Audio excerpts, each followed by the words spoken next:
Welcome to another edition of AV Rant. I'm Tom Andrew, and I am here with Rob H. This is AV Rant. It's your home theater and AV questions answered. Another bumper crop. And if you're watching the YouTube video, which hopefully this week will survive any potential technical errors, Tom's playing with his hair. So I am. I looked at myself and exciting I'm like, oh my over there. God, what the hell happened to my head? Really sad. I have like so much forehead. It's ridiculous. If I should sell ad space right now for the podcast, for the video portion of the podcast. All right. The monitor on this computer is working again today. Yay. No, it keeps For flicking in and however out. long that it does. Yes, yeah.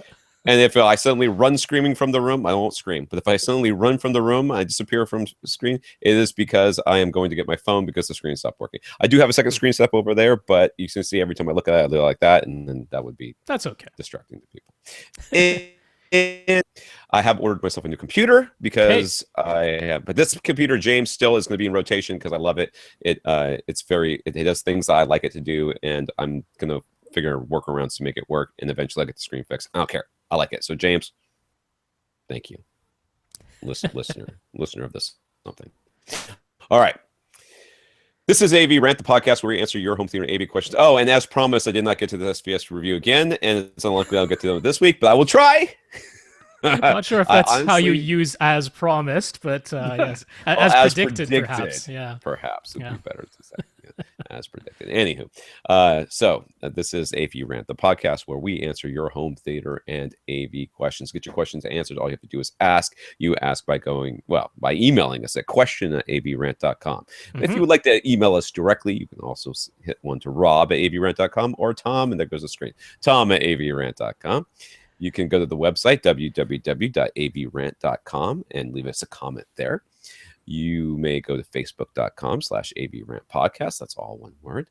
Twitter @First Reflect for Rob, @avrant_Tom. Os10 Pond for Os10, our producer who manages the question email account and then puts the questions into the question queue. Mostly chronological, though sometimes we do reorder them for because things tend to crop up similar every once in a while. Sure. Austin has his own podcast. It is the We Watch Movies podcast. It is a podcast about how to install irrigation systems, home irrigation, like sprinklers. Wow. Okay. Lawn maintenance. Small. Yeah. Well, no. Backyard it's not gardens. lawn maintenance. It is just for the PVC portion of it. Okay. That's it. It's always so narrow. people send them pictures of their yards and where the plants are. It's a Q&A just like ours. Gotcha. I don't know why they call it that. Yeah, that's right. They don't actually ever. I don't think anybody's ever watched a movie about yard maintenance like that. It's very sad. All right. Let's go ahead and start off with our listeners of the week. My screen came back because I think it's, I don't know. It just wants to. I'm not even touching it. When I was touching it before, when it went off before, I wasn't touching it. I'm touching it now. But anywho, our listeners of the week. How do you become a listener of the week? Well, it's very easy. You can do one of the two things. You can do the thing that Heath, Rohan, and Charles did, which was they went to www.avrant.com, clicked on the buy us a cup of coffee link, and gave us a PayPal donation. That donation goes to support the podcast. It bought the lights that are making it possible to see me. It is starting to make a dent into the amount of money I've outlaid for this podcast over the years.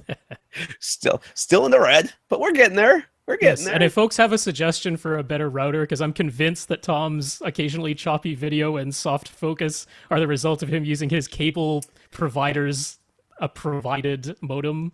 There's no way that's a good piece of equipment. So an inexpensive but very reliable router is what. For those of you that need help making suggestions, I have Bright House, and I think I have the second highest tier.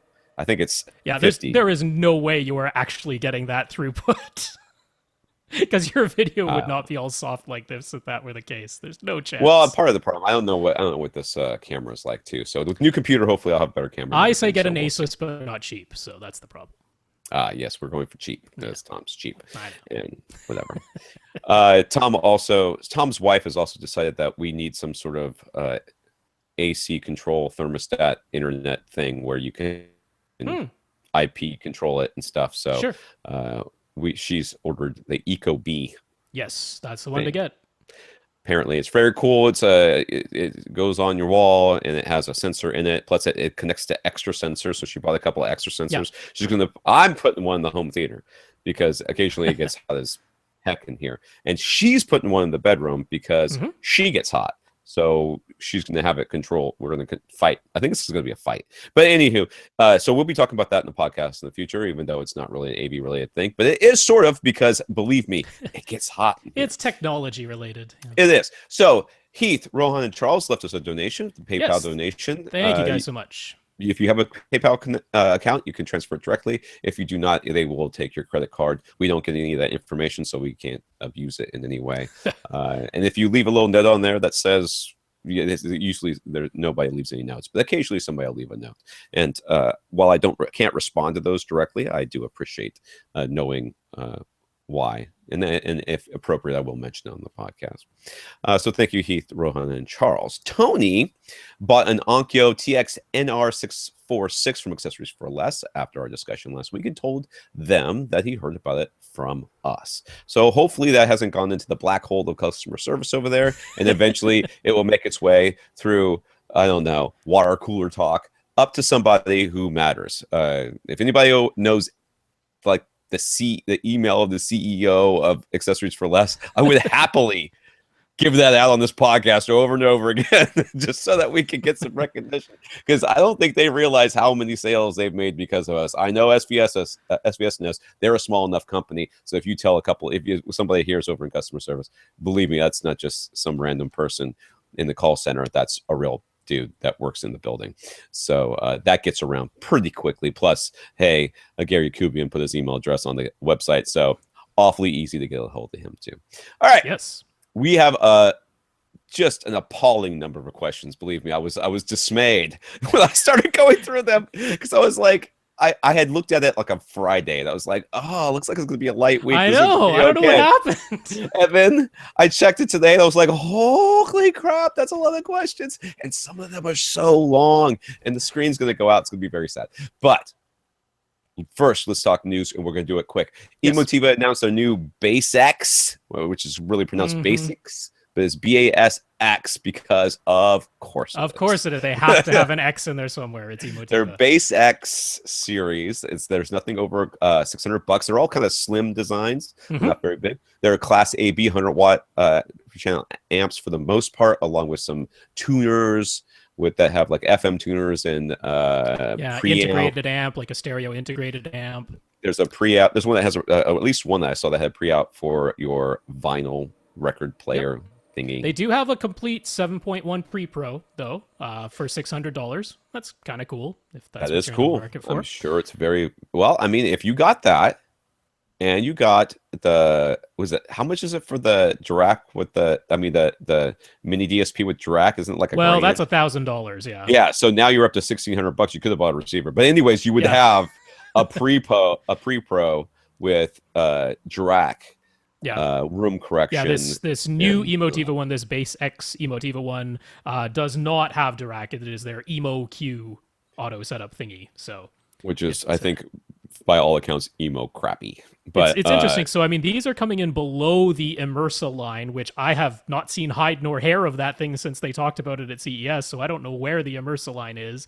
But their whole thing was that they're using the ICE Class D amplifiers. So these BasX are even less expensive, but they're Class AB, and so I don't see what's wrong with Class AB. Everything's Class AB, right? I mean, the ICE power ones allow them to have higher wattage in the same very slim. And as we discussed last week, you don't need it anyway, so whatever. And I don't trust ICE amps, and I've not had good experiences with them, so no.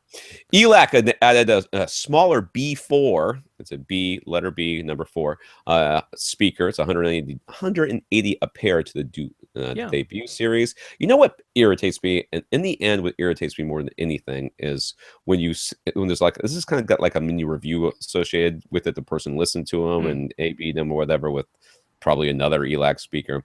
Just like, wow, I was really impressed by how good they play. How good they sound for just that amount of money. And frankly, why are we still shocked about this? Let's be honest. Why are we still shocked? We know you can make a decent speaker for $200 a pair. We know you can. It just won't play very loud, and it won't have great extension. But this is not surprising. What's nice is that it matches well with the rest of the series. That's what you really want. Because what this is for me is a nice height speaker, or a surround back speaker, or something like that. Something small. So it's nice. Yeah, it's essentially their answer to the sort of satellite speakers that so many other companies are also adding to their lineup. So I wasn't totally expecting yet another model to be added to the debut series, but there it is, a little guy, a B4 with a 4-inch driver on it. And Universal Studios announced their first Ultra HD Blu-ray titles. And they are saying they will include Dolby Vision in addition to HDR10. So they're the first studio to say that. This now leaves Disney as the only studio with no announcements for any Ultra HD Blu-ray titles, which is unfortunate, but it is Disney. So who knows what they're going to do? They'll do what they want when they want, and you'll just suck it up and like it because your kids will make you buy it. But they're saying, that's pretty much what it is. Huntsman, Winter's War, Warcraft, and Jason Bourne, those are all movies that are upcoming this summer. Those will all be released. And then Everest, Lucy, Lone Survivor, and others. Because, I haven't seen Lucy yet. I really want to see Lucy. I kind of like the way that looked. It's the stupid science aside. I kind of like the way it looked. Yeah. I think anyway, my parents saw it. Everybody's in now except for Disney, and Universal's the first one to say they'll actually have Dolby Vision on the discs. So as it goes. All right, Karl shared the BoingBoing article about a minimalist stereo system using an old iPhone. It's like an iPhone and a dock with it. He used the headphone out to go to a little amp thing. Yeah. And then powered a couple of older speakers they had lying around. And this is totally fudge. This was not for $20. This was only $20 because he already had the stuff. That's the same thing. So that's not for $20. Only works if you have all these same things I have. Already have these things lying around. If you are like really Rob and have a closet full of gear that you don't use, but you don't want to get rid of because of just in case, that this is the article. How to put together a surround sound system for $0. Take the AV receiver you already owned from 5 years ago and connect it to the speakers you already had from 10 years ago. $0. Yeah, $0 spent. I don't know. I don't know what this was. With the 100-yard spool of speaker wire you have lying around. The guy's like, I got some vintage speakers from a local pawn shop for $5. I'm like, well, yeah, okay, that's really not a how-to. No, it's not. Not even close. Frankly, I don't know that I would. But I even though I can probably spot a broken speaker without even turning it on. I mean, other than like the components on the inside. I mean, I could identify a ripped this or a torn that sort of thing. I still would never buy one from a pawn shop. I just wouldn't. I'm sorry. Plus, pawn shops make me sad. Especially when you see the little kids' bikes out front. You're like, oh, daddy needed some crack. It's sad. Maybe the kid just outgrew the bike. Let's think on the positive here. That's what people say. Oh, yes. Yeah. Daddy made bad life choices. All right, John has just probably not. There's probably somebody emailing me right now. I use pawn shops. I took my kid's bike there, and I'm a good father. I'm sure you are. I take it back. Except I don't. John has determined that his Rythmik LV12R. Now, John, last week we talked about him. He came on the hangout after the podcast. Mm-hmm. Even though everybody's wondering where the podcast was since the YouTube thing went down. But he came on afterwards and we started talking about what was going on with his Rythmik his subwoofer. Didn't he play the noise or something? He sent us a YouTube video of a demonstration of the noise. Yeah. So, anyways, as soon as we heard it, we went, "Oh, that's not bothering me now." But it was just exhibiting a large amount of port noise and mechanical noise during the opening scene of Edge of Tomorrow, meaning that this is a speaker that's trying to play lower than it can actually play. It's doing everything it can to do it. But just like when you're trying to run really fast on the beach and you fall fast on your face, that's what's happening with this thing. He took Rob's advice of changing the damping setting from low to high, and it helped tremendously. There's still a bit of port noise, but it's much less than before. So, yay. This is a perfect example of why speaker manufacturers, we said this last week, speaker manufacturers, or subwoofer manufacturers in general, will put roll-offs in their frequency response. of their subs, because better it not play anything at all than to play whatever the hell it is that he's hearing, because what he was hearing was not pleasant. It was just sort of No, I mean it's the common thing. We talked about this during the hangout too. It's like you see this a lot on the forums where people are like, "Oh, I prefer this subwoofer because it doesn't limit itself, right? Whatever you send it, it will attempt to play, and I like that it'll, it can play louder." Like, for example, sometimes people favor the Rythmics over the SVS subs because the Rythmic subs will just whatever you set them to, they'll just attempt to play it, which means on occasion they can play louder, they can play lower than the SVS subs that are, comparable in price, because they just go ahead and attempt to play it. But, John just discovered the flip side of that, which is if you, the user, are not very careful, it will attempt to play stuff, and it's not going to limit itself. So it's one of those, like, sometimes people think they know what they want. Like, I think I want the sub that is capable of going even louder and even lower, but sometimes it's good to have a little protection built in where it will just say, no, maybe you want to stop before we get to the outer edge limits of what we can do, and just back ourselves off a little bit. So anyway, that's what happened there. So it was good. It wasn't bottoming out. It's not damaged. And adjusting some of the settings allows him to use it without hearing the bad noises. It's very tempting to have that thought. I know there's been times in my life where I've thought, I just want a sub that's going to play as low as possible. What's the worst can happen? Well, this is the worst that could happen right here. This is it. Bad noise. And then you're like, oh, and you go, oh, there you go. I discovered the limits of this thing, and now I, the user, get to set those limits for myself as opposed to having it built in with DSP protection. So that's the downside. Mysterious Volume Wesley has dropped us a line to say that using 2-channel, this is the guy where the volume would jump on commercials. 2-channel out from his cable box and using his Blu-ray player has never resulted in volume jumping on his Denon receiver, but he has continued to try to get surround sound out of the cable box. He's now determined that certain commercials or programs start with a very loud sound right away. When they do, that is when the volume jumps on his receiver. If they start with a quiet sound, the volume stays put. However, if the volume jumps and then he just waits for another loud start adder program, then the volume jumps back down. It's gotta be the dialogue normalization signal. I can't think of anything else. It's gotta be. Anyway, so there's definitely something at the very beginning of these signals that's causing the strange volume jump. It's certainly coming from it's not any of your equipment from what we can determine. I don't think so. It is coming from the actual.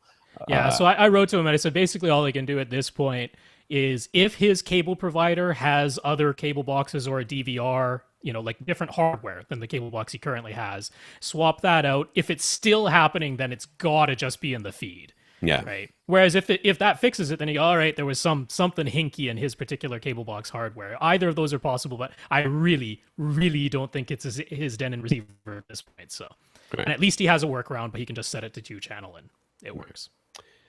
And Jonathan shared a story based on recent stats that claim 48% of people who buy vinyl records don't actually listen to them, with 7% of buyers not even owning a turntable. Yeah, that was pretty good. This doesn't surprise me. This is a lot like people who started. I think that there's a lot of people out there right now who are buying vinyl because they know they feel like it's hot, and they want to have it in case it becomes collectible, like super collectible. So I think there's a bit of that going on, and there's a lot of people I think that are buying it because it looks cool on the shelf. And that's about it. There's that. I mean, almost all new release vinyl comes with a code for you to get a download version. So there's that. Very often, if you buy the vinyl, you also get a download of it for free. So that's one way. That's one way I could see people buying, because maybe they're buying because they want the liner notes, they want the art, and then they're like, but I just end up listening to the download instead of actually spinning the vinyl. Well, I don't know. This was from a BBC article. Apparently it was from a survey, and like, yes, 7% of the people who buy vinyl don't even have a turntable. So I don't know what those people are doing, but they're just collecting it. That's nothing wrong with that. Yeah, must be. All right, Mark, last week was our mystery caller. Yeah. We said email us because we have no idea what you're talking about. He has a B&K Reference 30 Pro. Sorry, my screen is literally that was flickering. Yeah. Did you see it do it? I did, yes. I saw the light reflecting off of your face. The left side surround channel has died in it, so he's looking for a replacement. His current setup is 5.1 in a 22 by 18 by 7 family room. Mhm. He's using all DefTech speakers, including BP2000 towers with their own powered 15-inch drivers and a single SVS PB2000 subwoofer, though he plans to add a second subwoofer very soon. Okay. Since he's replacing his pre-pro anyway, he'd like to expand to a 9 or 11 speaker setup. He has an ATI 505, which is a 5 by 150 watt amp. And he's willing to spend as much as $5,000 to add surround backs and front heights bookshelf speakers, plus the new processor and any additional amplifiers that he will need. Mhm. It's been considering the Yamaha CX-5100 and the Marantz AV7702 Mark II. Mhm. Those are both processors, They are. high-end processors from them, because there's no such thing as a low-end one, except if you're talking Emotiva. But he's also willing to consider AV receiver like the Marantz SR7010, I'm sorry, if that will get the job done. What do we recommend? I recommend the receiver. Yeah, as do I. I recommend. It makes all the sense in the world in this case. Really, you've got 5 channels that you can power however you want. In this room, you don't need it anyways. But whatever. I would get the receiver that has all the channels that you want. You use the amplifier to power your front speakers, and then whatever channels need to be powered by it. Other than that, so if it so happens that it has not, if it has your 9 channels or whatever it is, and then it can expand up to 11. You would need a couple of amp channels for that as well. So you can probably put 3 up front and then 2 to do whatever the other 2 are. Yeah. And do that from the receiver, which is perfectly capable of powering anything in the room this size with your speakers. Yeah, if you have one of these higher end Marantz or Denon or Yamaha AV receivers powering, say, your surround backs, your top fronts, and your top rears in a full 11 speaker Atmos setup, it can more than handle the surround backs, top fronts, and top rears, or if it's surround backs and front heights and top middles, whatever the configuration is, the AV receiver can more than handle powering those 6 speakers while your separate ATI amp powers your front 3 speakers and your surrounds. So that is entirely the way I would come at this. I see no reason to buy an additional minimum 6 channel external amplifier just because you're going to get another pre-pro. Any of these higher end Marantz, Denon, or Yamaha receivers have pre-outs, so there is no problem connecting external amps to it. If it's just, gnawing away at you in the back of your mind, you can always add an external amp later to that AV receiver if you really want to. They have 13 pre-outs if you want to use them, plus 2 subwoofer outputs. So definitely go for the AV receiver here. Check out Accessories for Less. You can get the SR7010 for about $1,500 right now. So that is certainly within your $5,000 budget. Leaves you plenty of money for the additional speakers you want to add. And you don't need to add any more amps. You've already got a powerful 5-channel amp. So if you like I do, just the outside looks, the case looks of the Marantz over the others, that's as much a reason as any to go with the 7010 that you're considering. That's the one I would go with because it's sexy. Feature wise, they're all extremely similar. We have a question coming up later on that wants to get into the nitty gritty, but I think he's already kind of done his research. He's like, if I get a receiver, it's probably going to be the SR7010. I'm like, there is no reason not to. So that's what I would do too. Yeah. I completely agree. Anyways, he's been running his front speakers by splitting the front RCA outputs from his pre-pro and sending one connection directly to the DefTech 15-inch drivers, and the other connection to his ATI amp to amplify the other drivers in the towers, aka a bi-amp setup, but with the 12-inch drivers are internally powered. Sorry, it should be 15, but the 15-inch drivers are internally powered. 15-inch. It's very confusing, all these numbers that don't match up. Yeah. Should he continue doing this with his new pre-pro, or should he replace his front speakers? Well, do you like the way they sound? Because if you like the way they sound, you should not replace them. No need to replace them unless you're just saying I have never liked these speakers from the day I bought them, so that would be reason to replace them. But if you like, I'm betting he doesn't cross them over. Is that what we're thinking here? No. Well, the thing is, these BP2000s, they are actually tri-wireable if you want to. Right. So you can. You don't have to run the RCA connection at all. You could run a single pair of speaker wire connections like you would to any speaker. Right. It has 3 sets of binding posts labeled high, mid, and low. And there are jumpers that go between all 3 of those. So you can just connect them like any other speakers, one set of speaker wire to it, have the jumpers in place connecting high, mid, and low. That uses all the internal crossovers, and it does still make use of the internal amplifier to drive that 15-inch driver. It's not as though you lose the internal amplification that way. It's just, it's now a full range speaker that's just playing away. You would still set it to small. That's the thing that people get confused by. You would still set it to small because this isn't about how low or how loud it can play. It's about placement in the room. And you're going to have your two SVS subwoofers, and you're going to have them positioned across the room from one another to get nice, even, uniform bass across your seats. You're still going to use your front tower speakers as small speakers and cross them over to the subwoofers. So this is an unnecessarily complicated way of hooking them up. There's nothing wrong with the way you've hooked them up. In this scenario, what you do is you just have the jumper between the high and mid, and you connect one set of speaker wire there, and then you connect an RCA cable to the RCA input, and you make sure that the low speaker binding posts do not have their jumper cables connected.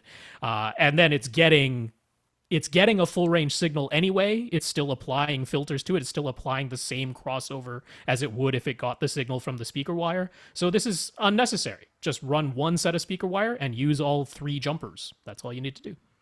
Yeah, you haven't done anything wrong as long as you it's not wrong. set these things to small. But yeah, I just run the single speaker wire. It just seems easier, cleaner. It makes no difference. All the filtering and crossovers between the tweeters, mid-range drivers, and that 15-inch woofer, it's all happening inside the speaker no matter how you connect it. So it's not as though you're using an external crossover. All the crossover work is still being done inside the speaker no matter how you connect it. So you might as well do the simplest one, which is one set of speaker wire. All right. Second, we have Adriano. He's decided to go with roller blinds rather than curtains for aesthetics, as I thought he might, but has to concede he desperately needs some acoustic panels. Yeah. He was hoping to get away from that by just getting thick curtains. And yeah, we said no. Yeah. He did the clap test like we suggested, and ouch is all he'll say about that.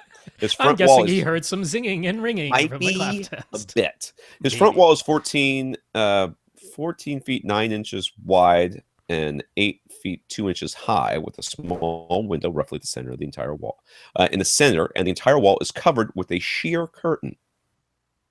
I don't think I quite understand what this is, but whatever. Yeah, he says a whole wall.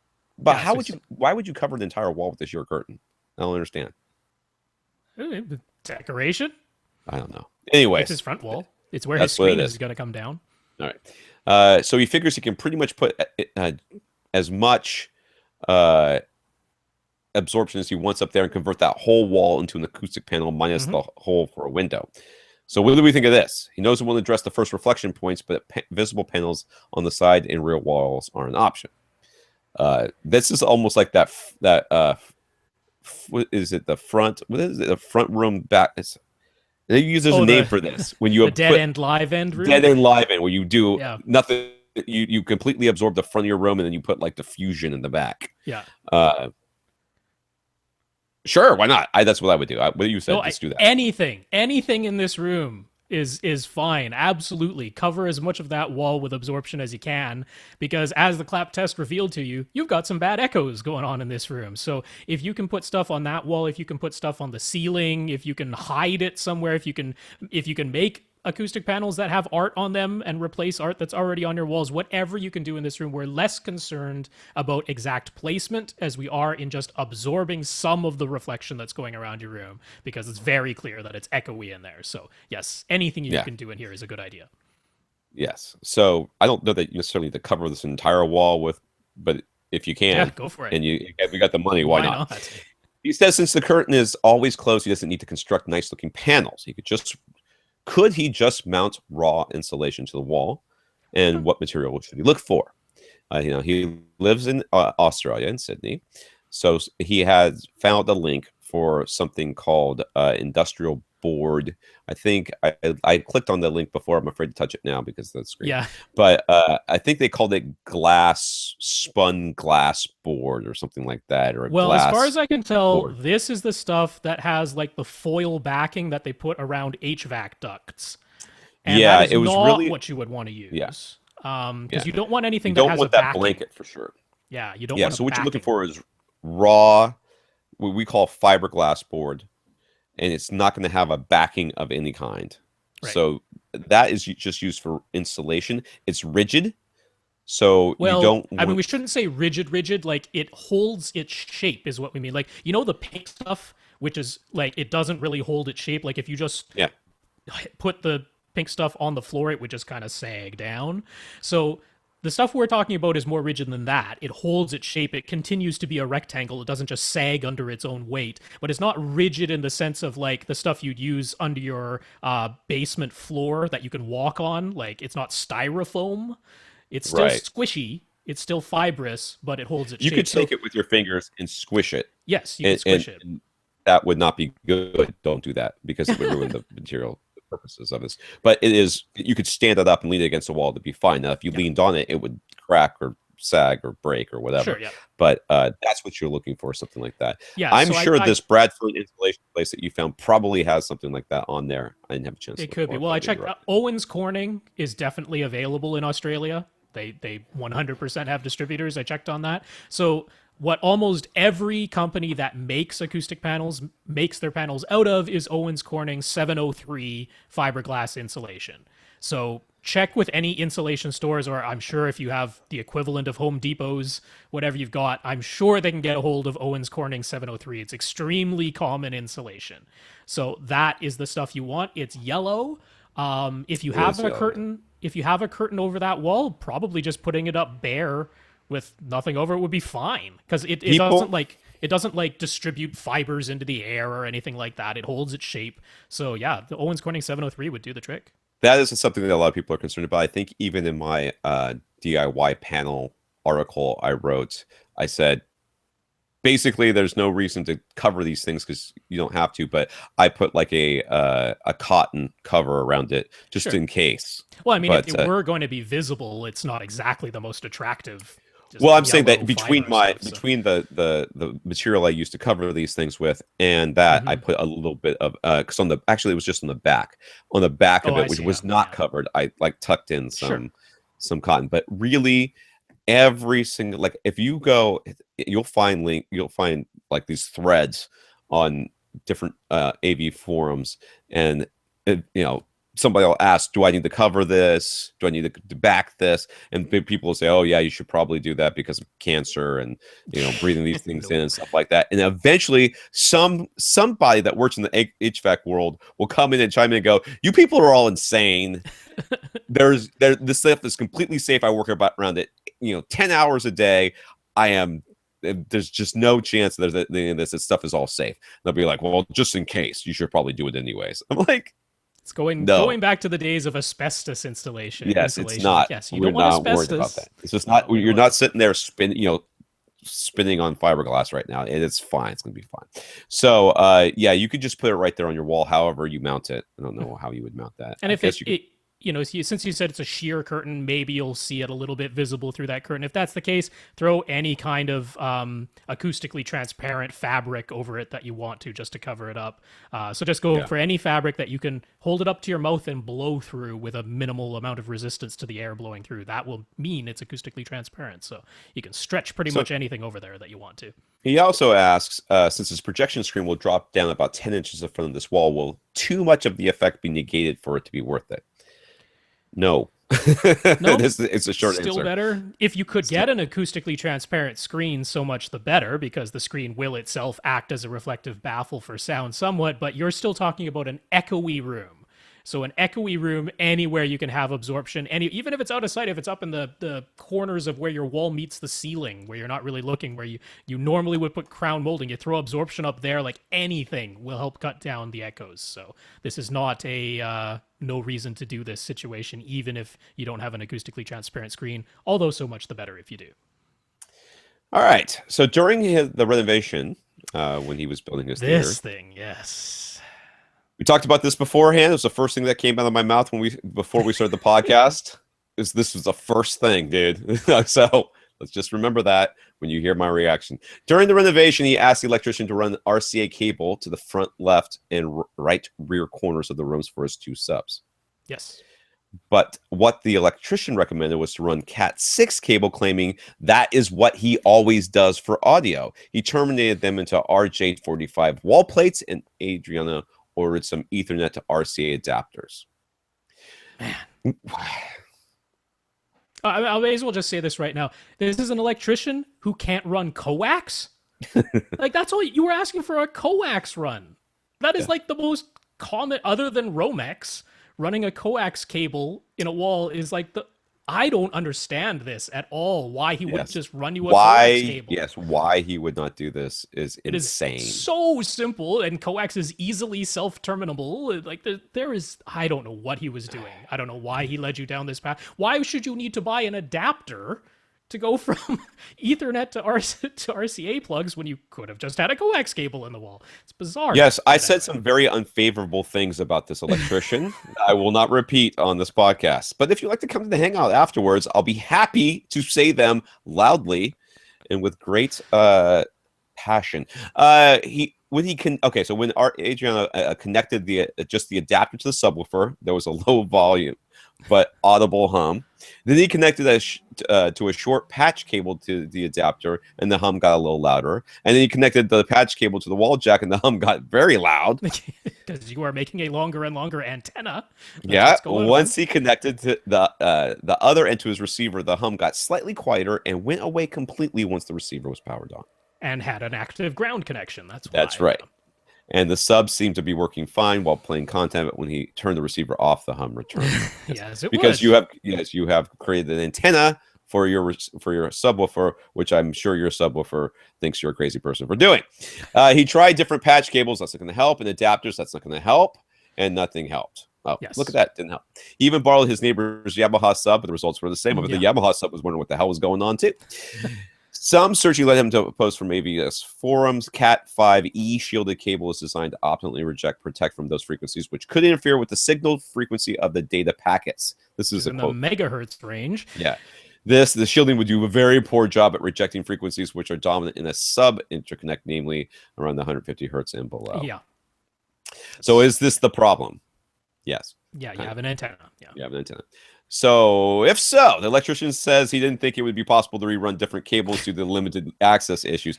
You really need to. I hope this guy is not related to you, because you need to fire. You need to tell him that he screwed you really, really hard.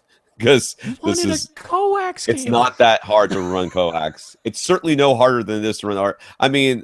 Yeah, technically, Ethernet cable is thinner and more flexible than most in-wall coax. And I can get where he's saying this is what he normally does for audio, because he's probably running like the low voltage 70 volt audio systems, like for like, I don't know, like intercoms and stuff like that. That's what they use, and they all run off of Ethernet cables. So that's probably what he was familiar with. But at the same time, it's a coax cable you were asking for. So yeah, there's no excuse for this. There's really no excuse. Will he be forced to resort to some wireless solution? Yeah, what could he do to stop the hum? You could ground the thing. Never that's gonna mean... turn off your receiver. You do that? Or just always power off your subwoofer whenever you're done listening. Dude, you're going to have to run the cable on the ground. I mean, I guess. Or a wireless solution, which... frankly, you should make this guy pay for, to be honest with you. Yeah. That's what I would do. I'd be like, listen, I can't use this now because you didn't run the cable I wanted you to run. Yeah. This is going to cost me. And you didn't run it inside of a conduit so that it could be swapped out if it didn't work, because that would have been easy too. So what? It's like a wireless solution is like $200, right? Around that? Yeah, I think they're about $180 or something like that. Yeah. So send them a bill. $200. Thank you. This is what I have to do because you wouldn't run 50 cents worth of cable in my wall. Thank you very much. I know. There you go. It's a little brutal, but yeah, unfortunately, that's what you got, a big old antenna inside he hosed you right now. He hosted. All right. When he watches content on Hulu via his Apple TV 4, having modified his DNS to not show Australia as the location. He's noticed that all content comes through his receiver as 2-channel stereo, while HBO Now and Netflix come through as 5-channel surround. Sure. He has the Apple TV set to the highest quality audio possible, which would force the Apple TV to do the decoding and send PCM to the receiver. He tried the other settings, but none made a difference to Hulu. And that would be because Hulu sends is in two-channel audio. I looked that up too. That was the first thing I looked up. I'm like, does it do 5.1? The answer is no, it doesn't do 5.1. It's the signal itself originating from HULU is a two-channel signal. So none of your hardware is bad, none of your settings are bad. That's just this. It would be like playing a CD and going, this CD is playing in two-channel. It's like, yeah, that's what's on the CD. So that's what's in the HULU stream. So Netflix, HBO Now, they do have Dolby. In the case of Netflix, is Dolby Digital Plus 5.1. But yeah, they're sending a 5.1 signal. HULU is not. So that explains that. Yeah. As a related issue, when playing background music while entertaining, he prefers to have all 7.1 channels playing using the DTS Neo music setting for an all-channel stereos type mode. That's not a DTS Neo music is not all channels. No, stereo. I mean it's what he means essentially is DTS's version of all speakers are playing. It's similar to like Dolby Pro Logic 2X, right? A very similar thing. Which works, except when using AirPlay from his iPhone to his Apple TV as the source, which results in only 2-channel stereo. Now, you should be able to just hit on his, I looked it up, he has an SR8002 from Rant. It's a little bit older receiver, but I looked up the manual. There is a single button on the front panel, as well as the number 3 on your remote, because they've doubled things up, but it is the number 3 on your remote or the dedicated button on the front panel that just says surround mode. That's all it says, and as you click that, it toggles through all available surround modes. I'm assuming he just has the thing set to auto. That maybe that's what he did, and that's why when it changes to a different signal type, because I'm assuming he's using his Apple TV and he's probably getting 5.1 Dolby Digital when he watches Netflix, obviously. Right. So when a different signal type is being sent from the same source, the AV receiver, if it's just set to auto, is going to go, well, whatever source is coming in, I'm going to flip to the sound mode that I think is appropriate for this. But you can override that. You simply hit the surround mode button. You should be able to toggle through all available sound modes, including Dolby Pro Logic 2X or DTS Neo 6, which is the one that he's using. So it should just be a matter of hitting that surround mode button until it goes to the sound mode that you want it to. And it should remember that for the next time it should remember it for the next time that same signgle type comes from that. Because it's like source. a different input, basically. Yeah. And just because it's an Apple input doesn't mean anything else. I don't know. I don't know why that would be different. All right. Ted. Once again, Ted does our outro music. So thumbs up, Ted. Seems to Ted, and geez, he hasn't asked a question in a while, but he's just making up for it this week. Everybody sit down and get ready for Ted, because this is going to happen. It seems to Ted that VR is going to drive a big portion of AV from the traditional components plus displays plus speakers plus room model to goggles plus headphones model. I do not agree with you, Ted. I also wonder, because I'm just looking at the early reviews of, you've got the Oculus Rift out now, the HTC Vive, and soon coming this winter will be PlayStation VR.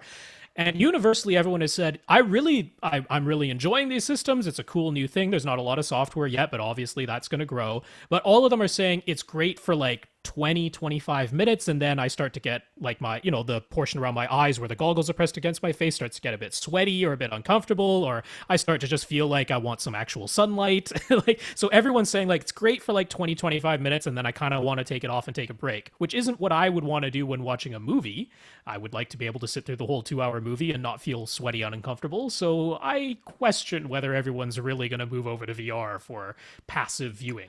That being said, I don't agree with the headphones model either. I love headphones. Don't get me wrong. I think they're great, but there is, especially with VR, I think there's something to be said for not using headphones and having external speakers and being in a space where you have surround sound going on. I think is going to be far superior to using headphones. That said, all these headsets do come with headphones kind of attached to them. But I think most people will use, if they're in VR, will be using headphones. I think that the people that will be listening to this podcast will not be. I think they will want to do it without, and because I think it'll be more realistic, and I think it's going to be a lot better. That being said, okay.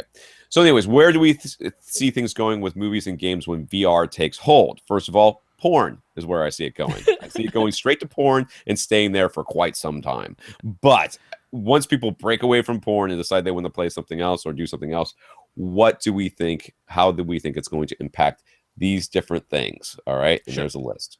Speakers. Will people start to care more about headphone drivers, headphone types, in-ear, on-ear, over-ear, efficiency? Is that what he means by that? Efficiency. Dynamic range, cosmetics, etc. They're not going to care about cosmetics. They're going to have VR glasses on, etc. In the way that we do with speakers today. I think people already do. I mean, to the extent that they're going to. Certainly, comfort's going to be the #1 issue, more than anything. Comfort's going to be huge. Weight is going to be huge. I think we've already seen that. But we've had an explosion in headphones over the past couple of years. So I see that continuing whether VR takes hold or not. I think headphones are going to continue to be a big deal. I don't see that really dying down. Second, he asked, displays. We'll be able to upgrade the displays on VR headsets to get better black levels, higher refresh rates, etc. Well, not currently. You have to replace the whole darn headset. Yeah, that's the way it's working right now. Now, will that change in the future? Maybe. Well, I mean, you've got like Samsung's Gear VR, which is your phone plugged into a shell. So in that sense, you could upgrade the. Oh, I mean, it's everything. It's the display and the processor because it's your phone. So in that sense, yeah. But I think that will continue. Actually, I think we'll continue to use our phones as VR displays. Yeah. Source components, will they just become computers with BD Blu-ray? Is it BD Blu-ray disc players in them? I don't think Blu-rays are going to be the source. Nah. I think it's going to be computers. I think it'll be our phones. Yeah. I mean, our phones are. I mean, think about it. Any phone that almost anybody has, even some of those really crappy little flip phones that are out there. I mean, you take those back to the 1970s, and to get that processing power, you need a room of transistors to make that happen. Whatever it was, I don't know. Amp. We'll be able to upgrade headphone amps in order to improve sound the way we like to do now with speaker amps. I don't see that happening with VR. I don't really see that happening. We already have people who do that, but the people who care about headphone amps are already there. Bass and physical sensations. This is my argument again for having external speakers. We could do surround with stereoscopic 3D, but what about bass slams? Are we going to have a sub in the room dedicated to physical sensation crossed over with the headphones in some new ways, since headphones will actually keep out a lot of sound, including perhaps the upper end of the LFE? Well, they've got that backpack that you can strap to yourself that thumps you in the back. I don't know where we're going to end up with VR, to be honest with you. The goggles, we'll see. We'll see. I'm a little skeptical that they're going to hugely take. I heard some people on the radio just today testing out some VR goggles. Of course, porn was what they were looking at. Of course it was. I mean, that's just the way it works. But it was interesting to hear their reactions. They were creeped out a lot, and it was very weird. They felt very weird. The first thing they did is they looked down, and they saw whatever character model they'd given them didn't look like them, and that's very weird. Yeah. So there's that. I don't know. There's obviously there's the idea that you could have like some sort of bass shaker on your chair that you're sitting on or whatever. However, we end up doing or a chair that moves on the whole chair moves like a D-box system or that air bladder system thing that one company is developing. So. Calibration. Will Odyssey become ear-to-see and start doing binaural calibration to get flat response depending upon individual ear shapes? I think Odyssey should start doing that right now. I think it's a great idea. I think Odyssey need to get on that. This is what DTS is trying to do with their Headphone X, because Headphone X is object-based audio for headphones. So they're trying to come up with essentially universal head-related transfer functions and then apply EQ depending on the type of headphone that you're wearing, or perhaps build up a database of individual headphone models that will have EQs for them. So this is exactly what DTS is trying to do right now with Headphone X. So I do see something along those lines as definitely becoming part of it, because you want object-based audio for VR. There's no question about that. And if something can also use a head-related transfer function type of EQ to really give you a good sensation that the sounds are coming from outside of your head, things above you, behind you, all around you, then that's going to be a huge part of it. So yeah, that'll be part. It won't necessarily be Odyssey, but Headphone X I think will be part of this. Will we just need blacked out rooms with cushy stools for all family members? Why do they need to be blacked out? Why do they have to be blacked out? Why do we have to be in the same room? Why do we have to go to a room to do VR? I will be in the bedroom and you can go wherever the hell you want, because I'll meet you in cyberspace. For HTC Vive, you kind of need a room because you actually get up and walk around with the Vive system. True. So maybe, I mean, we'll have our holodecks, right? You'll convert your spare bedroom into your VR room if HTC and Valve have their way. Yeah, No, we'll see. doesn't need to be blacked out. Lastly, shared versus solo experience. Will we move to a family of four? Will we move to a family of four in a room or separate rooms watching the same movie on four different headsets? No. Um, I mean, some people will, obviously, but I think some people. I think I said that, but I think. well, again, we're already doing it with our phones, aren't we? You know, you got Yeah. 4 people all in the living room, but they're all looking at their own individual screen. But aside from that, I think that this will be. I mean, we won't go to the movies anymore. Perhaps we will just, Yeah. you know, you want to go watch the new, 7th installment of Avatar. You just pop on your headset. Yeah. You use your Google Pay or your Apple Pay to pay for it, and then you all, it starts at a certain time or whatever. I mean, there's no reason it can't all start, whatever. But it'd be everybody who's watching at the same time will be sort of in the same space, and you'll whatever you look around, and you'll have built your avatar to look like you, and they built theirs to look like them, and it'll feel like a shared experience. Yep, because it will be a shared I experience. honestly think the future of VR is doing it through the phones, because eventually we will have phones that are as powerful as these gaming PCs that we're using to run things like the Oculus Rift right now. It won't be that long even before phones are that powerful, at which point we'll have a pretty darn smooth, good-looking VR experience, all contained in a handset you can take with you, and all you have to do is clip it into a thing that straps onto your face. So then it won't have wires, you won't have the whole thing of needing a gaffer to follow you around as you use the Vive so you don't trip over the wires behind you.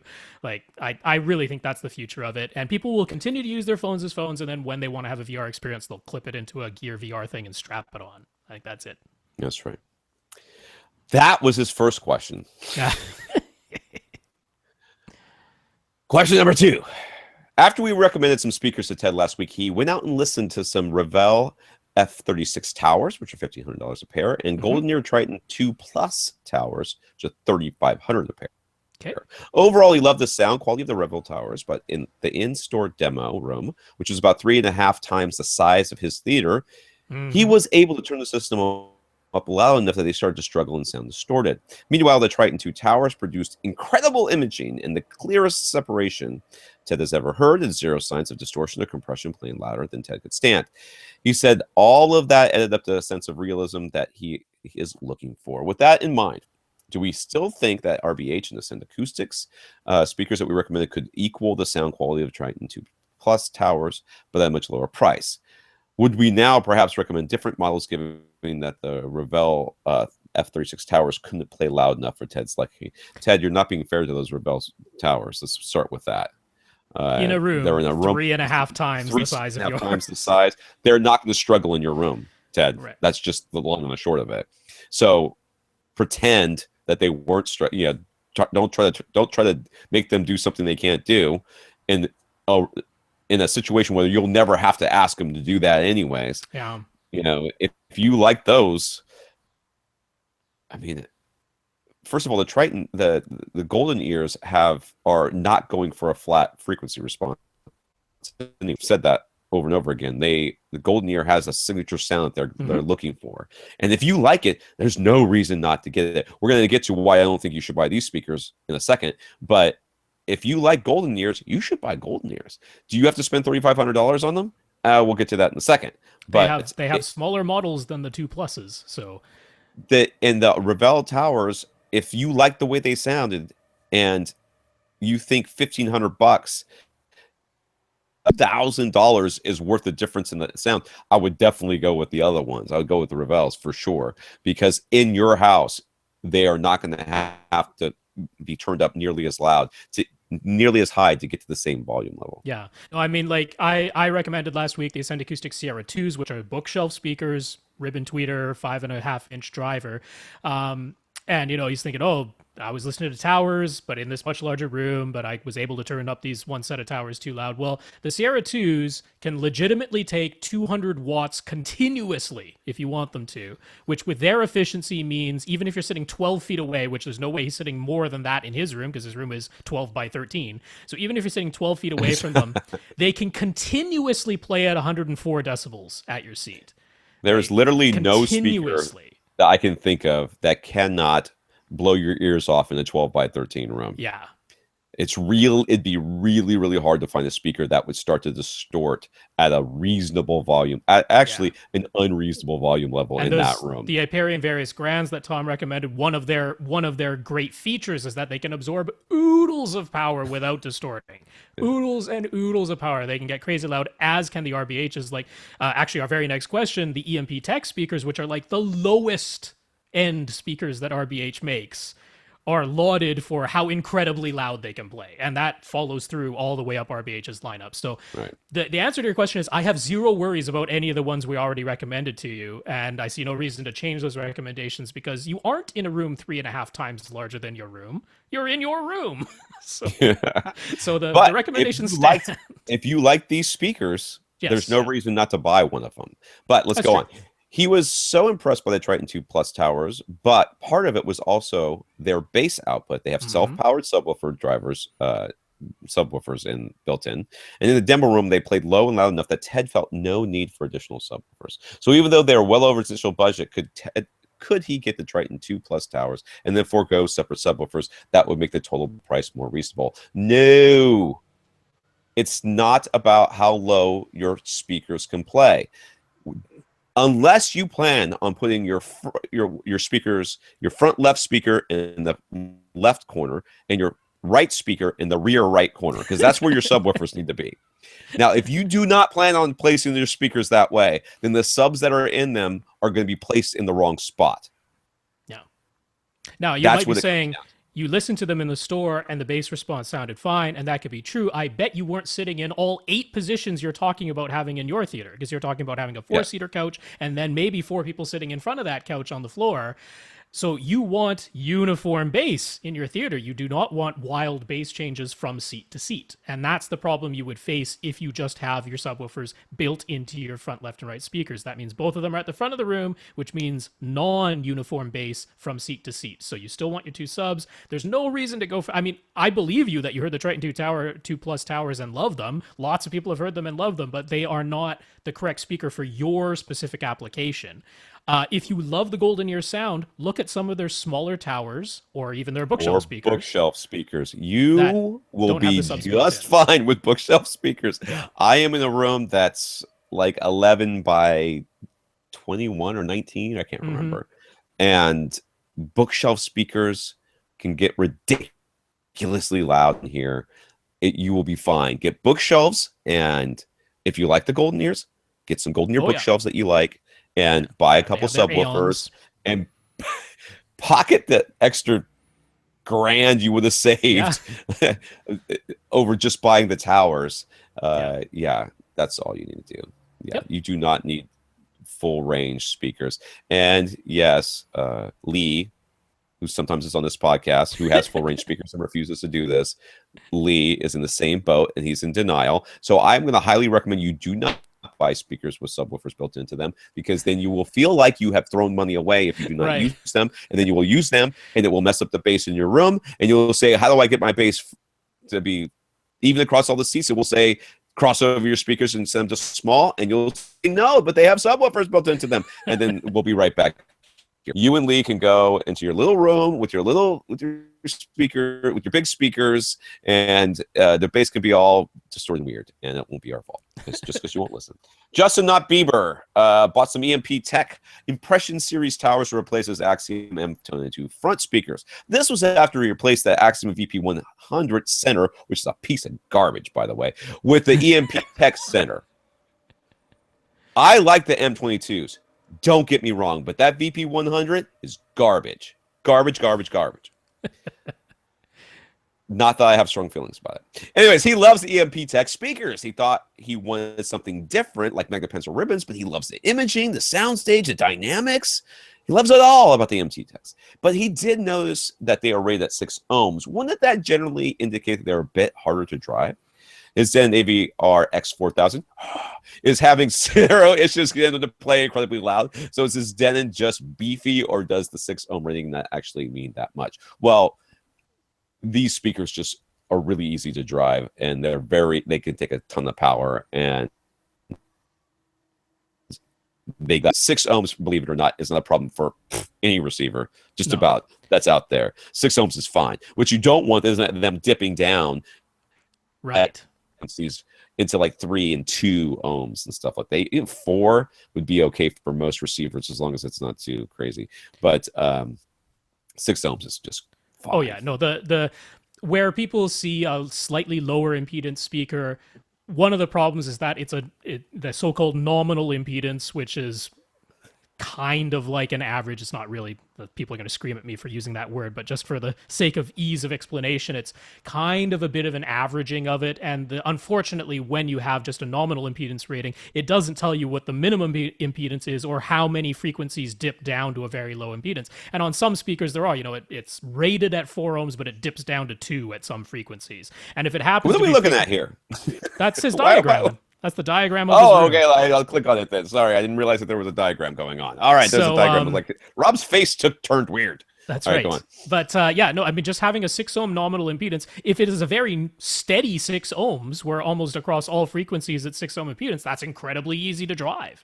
So it's not an indication just because it's not an 8 ohm nominal speaker. There are 8 ohm nominal speakers that dip down to 3.2 ohms at some points, but there are also 8 ohm nominal speakers that barely dip below 7 ohms ever, So it depends on the design of the speaker, and basically anytime that the impedance stays higher over a wider range of frequencies and has fewer dips, that's an easier to drive speaker. So these EMP techs, even though they're 6 ohm nominal, they stay at about 6 ohms and they don't dip hardly anywhere. So easy to drive. His next focus is DIY acoustic panels. Where would we recommend placing them in his room? And if you're watching the YouTube channel, you are seeing that right now instead of our faces. Yes. So let's look. And I'm leaning forward for this. He has got a TV in the front wall. There's something it looks like doors on the left along with a stairway, right? Am I reading this right? There is a stairway on his left wall, yep. The right, there's some sort of, I don't know what that is, chair? Sliding glass doors. And... but I'm talking the corner, the front right corner. Oh, I'm not sure, yeah. I don't know what that is. Stand or something.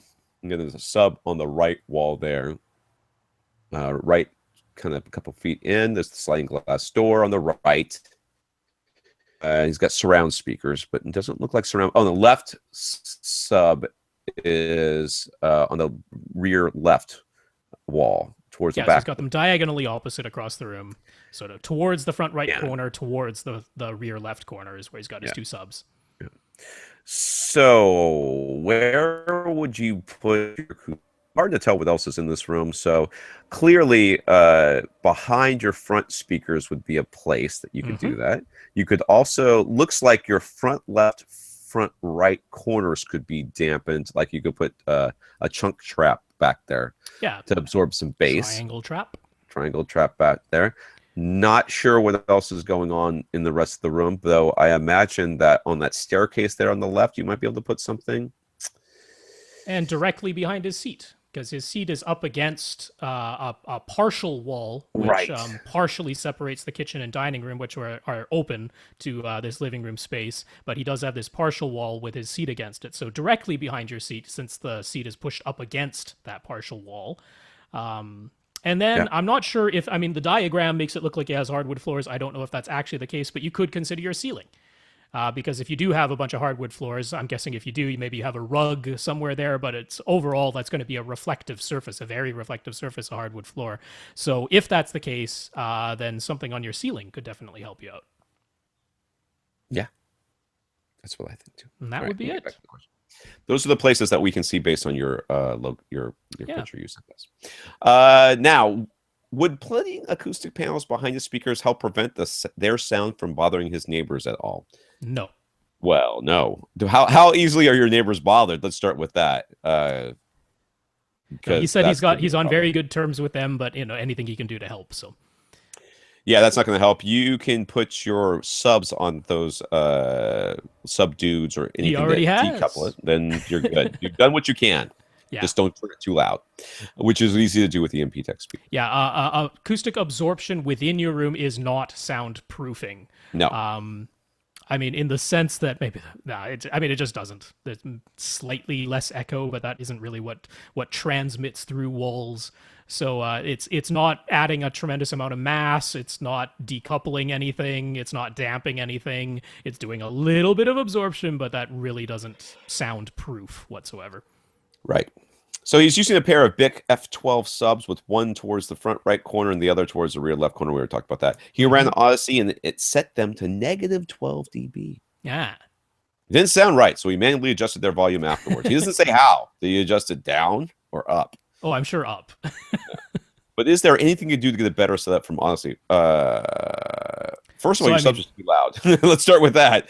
Well, it happened to be right in a peak. I mean, that's what happened, right? Oh, for whatever reason, if at negative 12, there's no. I mean, it happened. It must have just happened to be right in a peak where a couple of frequencies overlapped and created a gigantic peak right there where the microphone was. So move the microphone a little bit and move the subs a little bit. Yeah. You know, you could just inch the subs in here or there. Try that too. But yeah, move the microphone a little bit to one side or the other to get it out of that peak. Yeah, I don't know entirely how he set up his mic. I mean, like we said, he's got his seat pushed right up against a wall. It's only a partial wall, but that wall is right there. So if that microphone is really close to that wall, anywhere there's a boundary, bass builds up artificially. The sound waves are gathering there in a sense. You can think of them that way. It's almost like little eddies in a pool is literally what happens to the sound waves when they hit that boundary. So if you just put the microphone on the back of the seat or something, like a lot of people do, right? Or you had a tripod sitting right in your seat, but it's pretty darn close to that back wall. That could be the explanation for why there was a big buildup of bass right where the microphone happened to be placed. So the trick would be to move the microphone away from that wall, away from the back of your chair. Even though that might not put it exactly where your ears will be, it's still close enough to do a darn good first measurement. So I would try that first before anything else. It's the likely culprit. He asks, are there any pretty speaker wires that we recommend for not too much money? His front 3 speaker wire leads are all visible, so he'd like to have something to dress them up a bit. Maybe a nice braided jacket or something that looks nice. Nice. Sure. He's going for it. Nice. Yeah, well, I've got the SVS speaker wires. Those look pretty good. Yeah, the Ultra speaker cables. Those are all right. Those aren't too expensive. You could also try just about anybody. To be honest with you, it really doesn't matter as long. This is the only thing I would care about. Well, first of all, price is clearly going to be an option, an issue for you. You don't want to spend too much, but you don't want to buy a cable from somebody who's telling you that they're good cables and that do something other than just our cables. You don't want to buy it from somebody who's saying our cables are the best because they make your music sound better. As soon as you hear that, buy from somebody else. Just keep going. What you want to hear from people is that ours have good quality components, good connectors, are pretty. The wire is very good, and that's it. You don't want to hear anything else. So RAM Electronics sometimes, I don't know if they still do, but they used to have some pretty speaker cables I've seen that had braided jackets. I don't know. What does Blue Jeans do these days? Do they only do the gray thing? Yeah, I mean, it's still just the Belden speaker wires, so it's not. Those things are solid, though, man. No, they're great, but I wouldn't describe them as particularly pretty. No, they're great. It's a pretty plain jacket. So, yeah, I mean, the SVS Ultra speaker cables, very nice looking, got that blue and black pattern to them. Sewell also has terminated ones that, I mean, they're not exactly fancy, but they're like a nice gloss black outer jacket with some, fancy looking banana plugs on the end of it. Not expensive at all. So I'd point you to either Sewell or SVS in this case. Yeah, like I said, though, there's lots of options. There's just tons of them out there. I would, who was I think? Gene had a couple of cables that he would like, but usually the stuff he has is not cheap. Yeah. I don't remember who it was. I mean, there's the cables to go stuff, but it's not exactly cheap. So. Right. Yeah. Anyways, okay. He also has, this is his last question. He also has a Mirage PS12 180 subwoofer. I guess it's a 12-inch with a 180-watt sub thing in it. Probably. I didn't look it up. Anyway, it doesn't matter. Currently in his bedroom, every time he turns the lights on or off, or turns his fan or dehumidifier on or off, the Mirage pops very loudly. It did this when he was using it in his living room as well, though it wasn't as loud back then. Is there a cheap fix for this issue? Not that I can think of. Because my usual solution for this is to change it to a different outlet, one that isn't so susceptible to these little surges that happen when you change Yeah. what's going on. It's sort of like TVs back in the day. Remember when you run the vacuum cleaner, you get snow on the TV, the CRTs. Yep. It's kind of like the same thing. I mean, it's not So actually a problem in the sense that even though it sounds kind of scary to have your yeah, speakers or your subs go boop every time, so it doesn't actually damage them.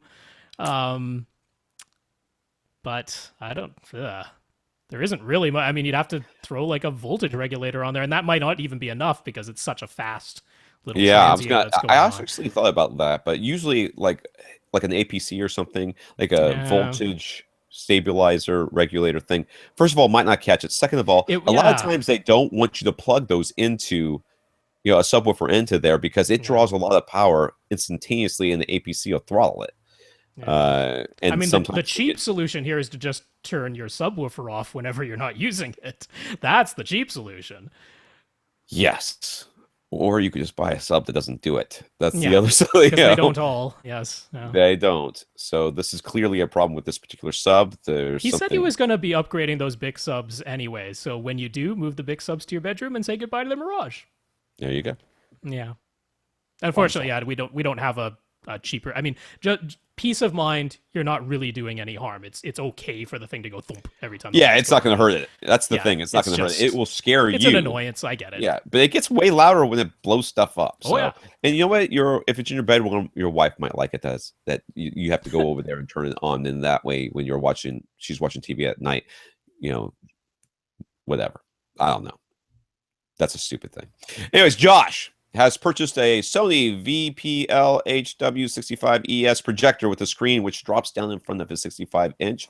So let's 65s in this. Samsung LCD flat panel. The signal path is the Oppo BDP 105 HDMI. Let me see. Output 1, just set the video, to the projector, and HDMI out to audio to his Marantz AV8801. Okay. And the HDMI output from the Marantz to the Samsung TV. Okay. HDMI on the Oppo is set to split AV and HDMI out on the HDMI on the Oppo is set to split AV, and HDMI out on the 8801 is set to audio and video processing set to off.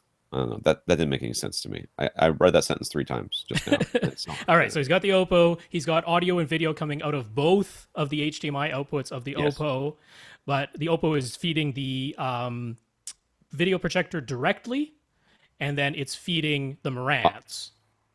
But he just says it's feeding audio to the Marantz, not both. Well, I mean, they're labeled video and audio, but you can set it up so that audio and video are going to both. So basically, audio and video going to both. Yeah. And the HDMI output on the 8801 is set to auto with video processing set to off. Got it. So if you were to eliminate the projector from this whole thing, he just has the Oppo connected to the Marantz connected to the Samsung. The thing that he's added is the projector, but the projector is just connected directly to the second output of the Oppo. Right. So that's all that's happened there. All right. The Oppo and the Samsung TV have had HDMI handshake issues from the beginning, but now the projector has added a new issue. I blame Samsung. I mean, I know I do. When turning the projector to watch TV or Blu-ray, in order to get a video signal to the projector, he has to also turn on the TV, the Samsung TV.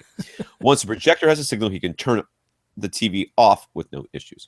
First, why should the TV be involved at all since it's not even connected to the Oppo directly? HDMI is evil. That's why, because they have to have handshakes, and all the handshakes it's going to keep looking for the handshake to things that is all the way down the chain. Mm-hmm. All the way down the chain. Because if there's one thing in there that doesn't have the copy protection, it's going to be like, you're trying to be a filthy pirate, even though no one pirates anything over HDMI.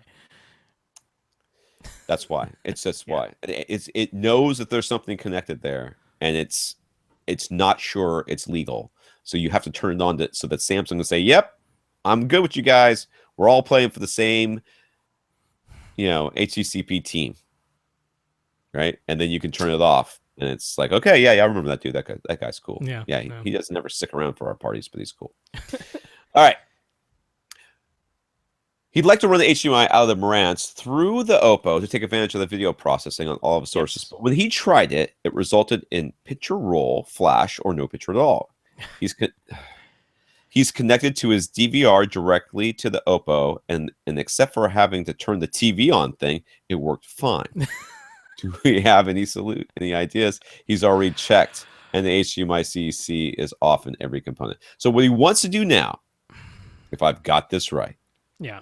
is he wants to go everything into his Marantz. his Marantz out to the Oppo, his Oppo out to both his two video sources, right?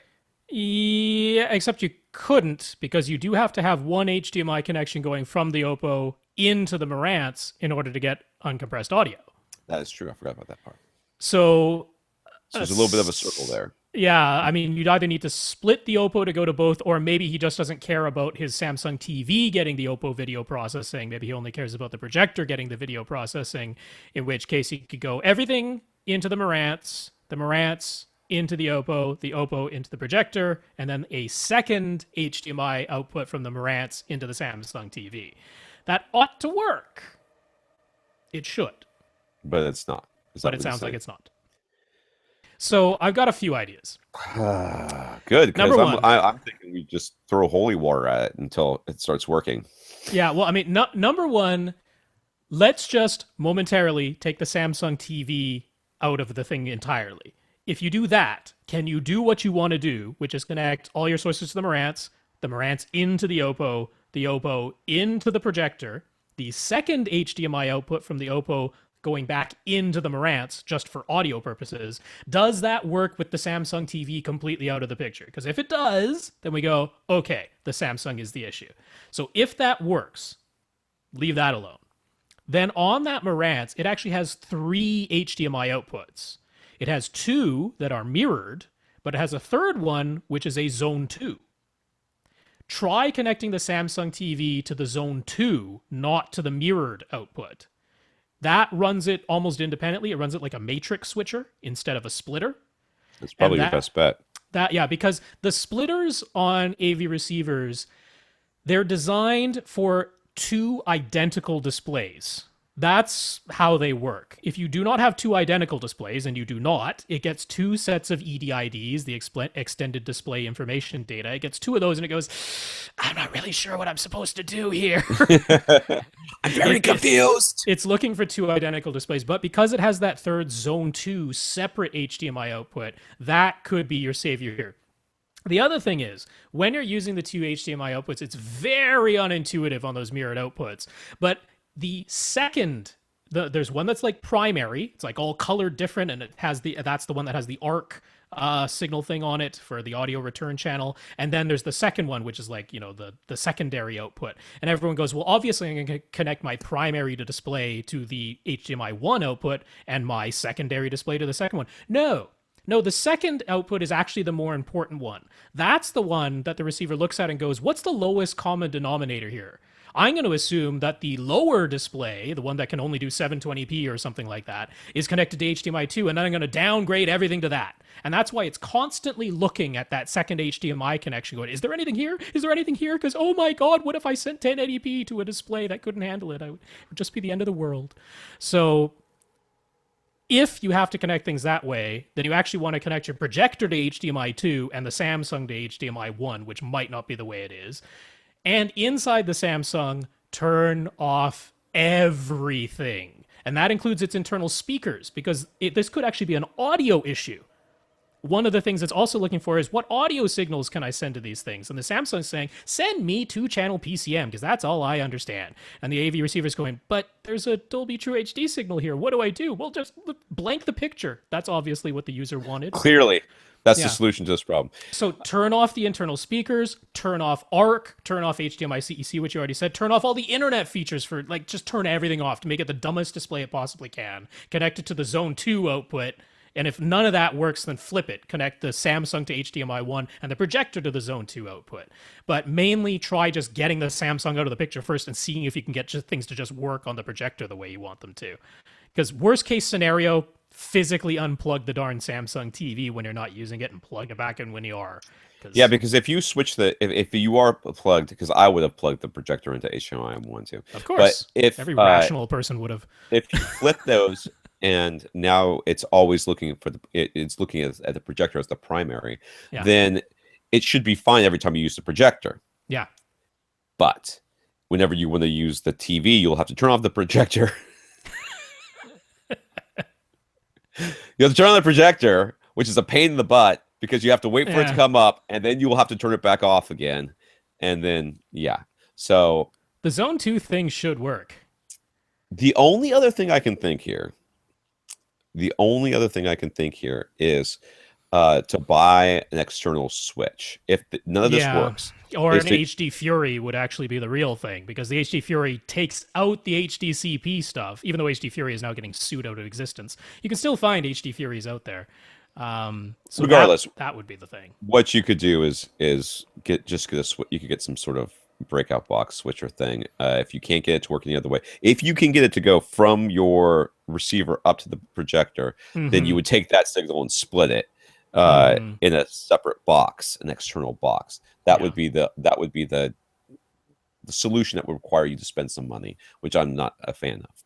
Yeah. All right, Brian asked SVS on Facebook about a ship date for the Prime Elevation speakers and got a reply of no concrete date yet, but it's looking like late spring-ish. Okay. That still counts as May in my book. I was gonna say we're kind of there, dude. Actually, I live in Florida, so it's been spring since about February. We had like 3 weeks of winter this week. Currently, did I skip something? I feel like I skipped something. Nope. You're bang on. on. To scroll. Oh crap! Now I'm scrolling the wrong way. He currently has Ascend HDM 200 SE speakers for the left, right, and center in his main system, but is looking to use some bookshelf speakers in his office. He's thinking about taking 2 of the HDM 200s for this and replacing them in the main system with some HDM 170s. Maybe replacing the center while he's at it with another HDM 170 or maybe a CMT 340. Well, this is just coming right off. This is just great. For its woofer tweeter woofer design, what do we think of this plan? I think that I don't know what any of those speakers are, and that Rob will tell us. Well, that's the whole Ascend SE lineup. And I mean, I've seen his room size. It is not large. It's 16 by 12 with a normal 8-foot ceiling. I mean, the honest answer here, Brian, is none of that is necessary. You've already been listening to the HDM 200 SEs. They've already been making you happy, and they will continue to make you happy, and they're all you need in that room. So if you bought an additional pair of HDM 200 SEs for your, his bedroom or his office? Yeah. You'd be perfectly fine leaving what you've already got and just adding new ones. You don't have to go to larger speakers. Of course, I understand the appeal. Yeah, I mean, if I were you, dude, I'd buy different speakers, like completely different speakers for my office. For my office. I see. For the office. You know what I'm saying? This is your chance. This is your chance to get something new, something different. Why are you going to stick with the same speakers? Come on. Because they're good. I'm not saying they're not good. I'm saying that, broaden your horizon, dude. Don't be vanilla. Be chocolate swirl. I mean, I got to say, those CMT 340s, they can play monstrously loud. You have no need of them in a 16 by 12 room whatsoever. So, I mean, you wouldn't be harming yourself getting HDM 170 or CBM 170s are what they are. But I mean, you wouldn't be harming yourself getting those. You wouldn't harm yourself getting CMT 340s. But honestly, the HDM 200s that you've got right now, you've already heard them. And the sound quality wise, the timbre and tone of all of those Ascend speakers match very, very well. Which means that you're going to be buying bigger speakers that sound the same as your smaller speakers. That's right. That's what basically what's really is. Yeah. So that's why I say get something completely new. That's what my for the office. Yeah, you could. Yeah. Sure. Yeah. All right, anyways, he wrote us a while ago complaining about the horrible boominess of his Pinnacle subwoofer. He blamed it on it being a ported sub, while Tom said it was just a crappy sub. He says that I said it was a bad sub overall. That doesn't sound like me. I think I said crappy. Anyways, since he's replaced it with a Rythmik L12, which is sealed, by the way, and it sounds great. Sure. This may not have any bearing on sealed versus ported debate, but in any case, he wants to give Rythmik 2 thumbs up. But yes, it doesn't have any bearing on that. But that being said, all right. Do you have the picture up of his room yet? Oh, it's coming here. Okay. In a second, we're gonna have a picture up of his room if you're watching the YouTube. Also, he's thinking about going from 5.1 to 7.1. Like our thoughts on placement of the additional speakers and what speakers to buy, and or if this is a good idea given his room size, which is 16 by 12, and the layout. So let's see here. Rob is going to put something up here in a second. And I'm going to It click takes on a while. I Rob. have to download and screen share, blah, blah, blah. Here it comes. There we go. Very exciting. There's just thrilling moments here. There it is. Should be there. Yep. That's it. So there's this room where he's got a ceiling fan. Is that a ceiling fan? That is a ceiling fan. Yeah. And his couch is off the back couch. Are those things for the cats? Those behind are his things couch? for the cats. There's Yeah, there's off the window sill. Yes, and to be by your head while you're little trying to watch. stands for the cats on the window. Okay, so to he's the- probably got looks this- maybe I'm gonna say 18 inches behind his couch. Yeah. Yes. So he wants to go to 7.1. What do I think of that? I think, sir, you should not do that. Yeah, I wouldn't either. I'd stick with 5 in this type of a setup. He's already got this. You can't see it in this picture that Rob's showing us right now, but there is the surround speakers are actually on the back wall, flanking that window, whatever the hell that is back there. They're right. You can see a little square of one poking up. Use your little cursor, Rob. Point at it. That's I'm poking gonna up. show you the picture that has a better view. He's coming up with that in a second. So it's already on the back wall. So you would put your surround back speakers basically exactly where your surround speakers are right now, essentially. So if you were to place more speakers in this room, if you absolutely have to place more speakers, the obvious and probably only choice is going to be height speakers, or perhaps, there's the rear speakers back there. You can see them now. They're basically flanking the couch on either side behind his head. So there is no place for back speakers. I don't know where you would put them. You can't put top middles. I mean, I guess you could. No, like if you were doing Atmos in this, I would go to a 5.2.4 system at the most. Yeah. And I would have your traditional 5. You could actually kind of have the speakers where if you could put your surround speakers on the side walls instead of the back wall. And then kind of have the speakers where they are, call those either top middles or top rears or rear heights, whatever you want to call them, and then have front heights. That would be the way to expand, but I wouldn't go to 7 in this room. It doesn't make any sense. In fact, I mean, I don't know. Where's that other picture? Can you put the other picture back up real quick? Don't forget. Whatever. I don't remember if there's a side wall on the left, because on there's a side wall. Right. If there's a side wall on the left, then you could my recommendation would be to move those surround speakers to the side walls if you can. If you can't do that, that's fine. Leave them where they are. You could put height speakers in here. That's what you would do. That's exactly right. Yeah, no, I wouldn't go to 7.1. You don't have the space behind your seat for it. Yes. All right. How are we doing on time here? 10:30. All right. Here. We've got just a ridiculous number of questions this week. It's good, guys. Keep them coming.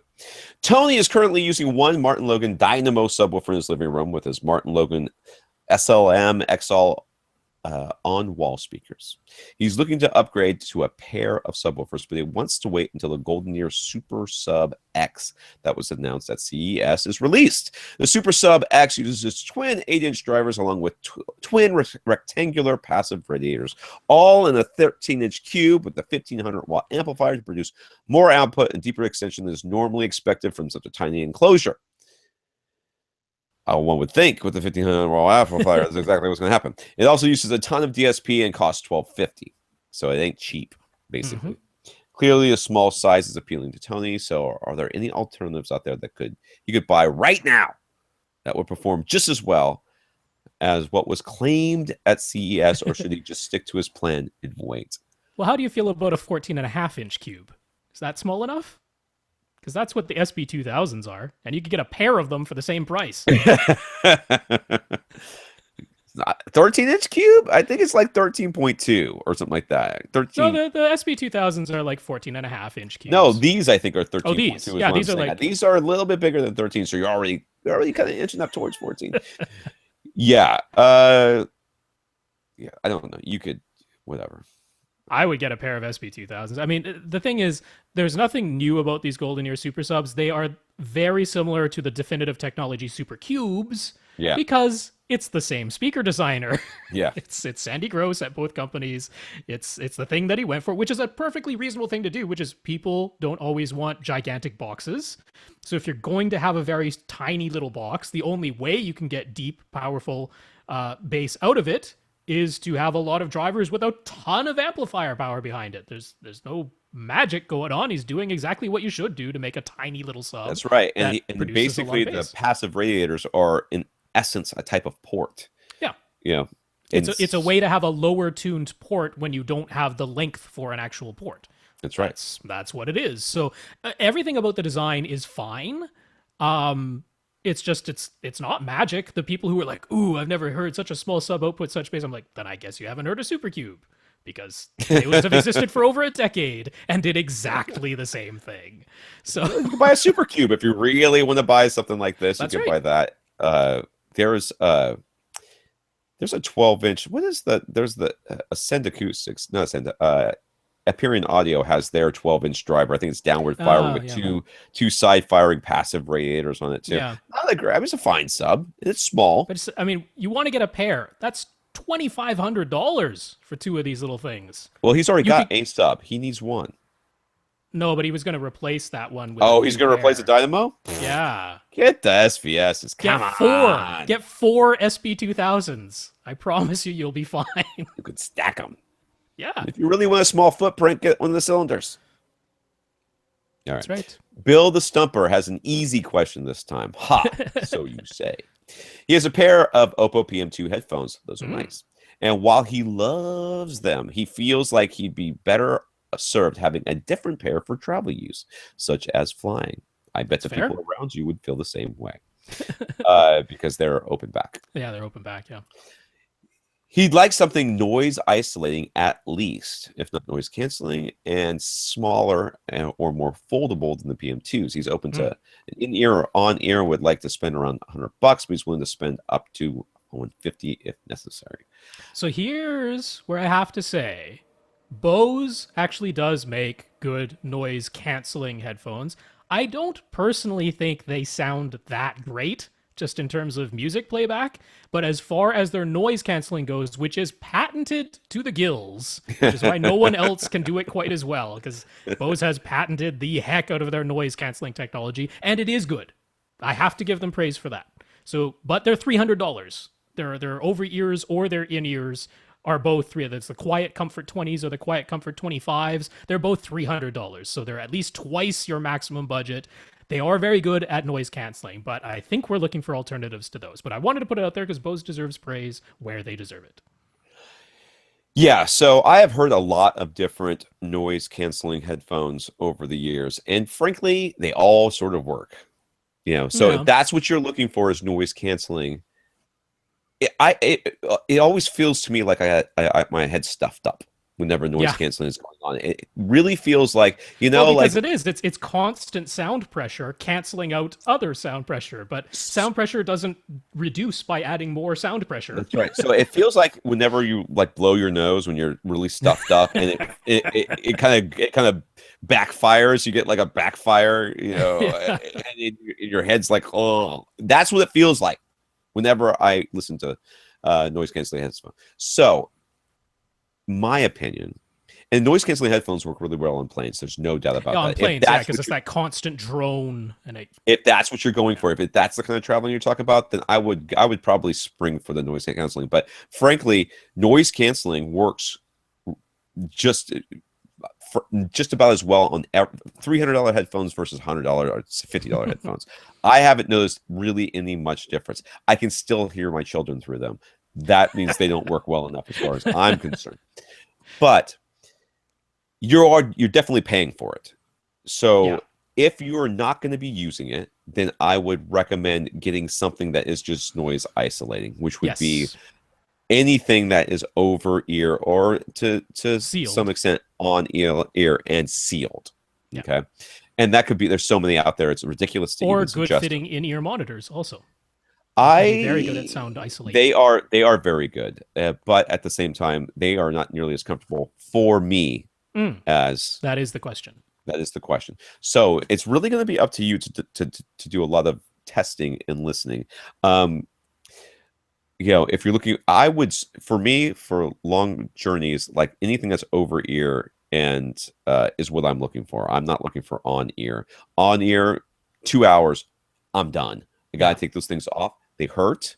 They Yeah. push down. They push down on your ears. I mean, how can they not hurt? But I have small ears, so these PM3s, which I think are like $300, $400, I don't really know. Yeah. They are over ear for me.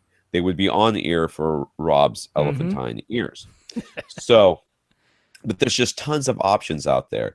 The Audio-Technica ATHs, the 50s, the 30s, the 60s, whatever. However, they have a bunch of different models out there. Any of those. Sennheiser makes a ton of models that would fit this bill. Anything that's sealed in over ear will keep out some noise, and definitely keep noise from getting out to other people when they don't want to hear which I assume is probably hardcore gangster rap that you listen to and you don't want other people to know about. So I'm being very general. I'm sure Rob's gonna have very specific recommendations, but Sennheiser, Audio-Technica. If you like the sound of the PM2s, get the PM3s and spend the extra cash. And they're going to be a little bit tighter, low in your head, but they are comfortable. I think they're plenty comfortable. Well, I'll list one more that is noise canceling that a lot of people don't always consider, which is Monoprice has their own line of noise canceling over ear and in ear models. They're both under $100, and by all accounts, the noise canceling is pretty decent, and the sound quality is okay. As far as the music that plays on them, but for under $100, they're pretty darn good. They're often listed as like the second choice on a lot of what's the best noise canceling headphones. And frankly, I think those are all BS lists anyways. Oh, because a lot of them are, yeah. It's all pretty much the same. I mean, how do you even test noise canceling? But I had those Alpine headphones. They don't really fold up that small, and I think they're $300 as well. But those were pretty comfortable and look retarded. Stupid as far as I'm concerned, but my wife likes them and she thinks they're yeah, I would give you two options for the over ear sealed. I'd point you right to the Sony the MDR 7506s. Those are the headphones that are in every studio in the world. They do fold up. They are a pretty slim profile. They're under $150, and they're sealed, and they clamp on your head, and they block out a lot of noise, and they sound great. So the Sony MDR 7506s are definitely one choice. And for in-ears, I'll point you right to the Shure SE215s, which sound fantastic and fit in my ears very nicely and make a very nice seal. I don't know if they'd fit in yours or Tom's. But yeah, that's where I'd point you. So 3 options that should all fit within your budget. I have given up on in-ear monitors. I really have. I have thrown in the towel and just decided that my ears are weird. And they just don't fit things. I just decided.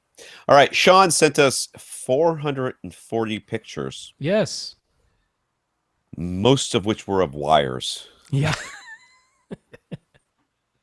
Anyways, he's taken our advice several times as he's built as he is building. It's not done yet. His basement home theater. It's about 80% done now, and his family is enjoying the heck out of it. So he says thanks. Yes. He's so here we go. So he's having a similar problem as Josh from earlier. Sean has a Yamaha RX-A 2010 receiver connected directly to his BenQ W1070 projector with the Blue Jeans Series 1 cable. No wall plates or extenders or any of that nonsense. But since all of his gear is in the adjacent room, he also has a 28-inch Samsung connected to the Yamaha's second HDMI output so that he can do a basic setup and queue up videos in the adjacent room without having to turn on the projector. He's controlling it all with Harmony Elite. If he does not turn on the Samsung TV, though, the projector blinks on and off. He has a Samsung TV on. Gets the video going, the projector, he turns it off again. It seems to be working fine. What's going on? Sounds familiar, doesn't it? Rewind this podcast, and that's what's going on. Yeah.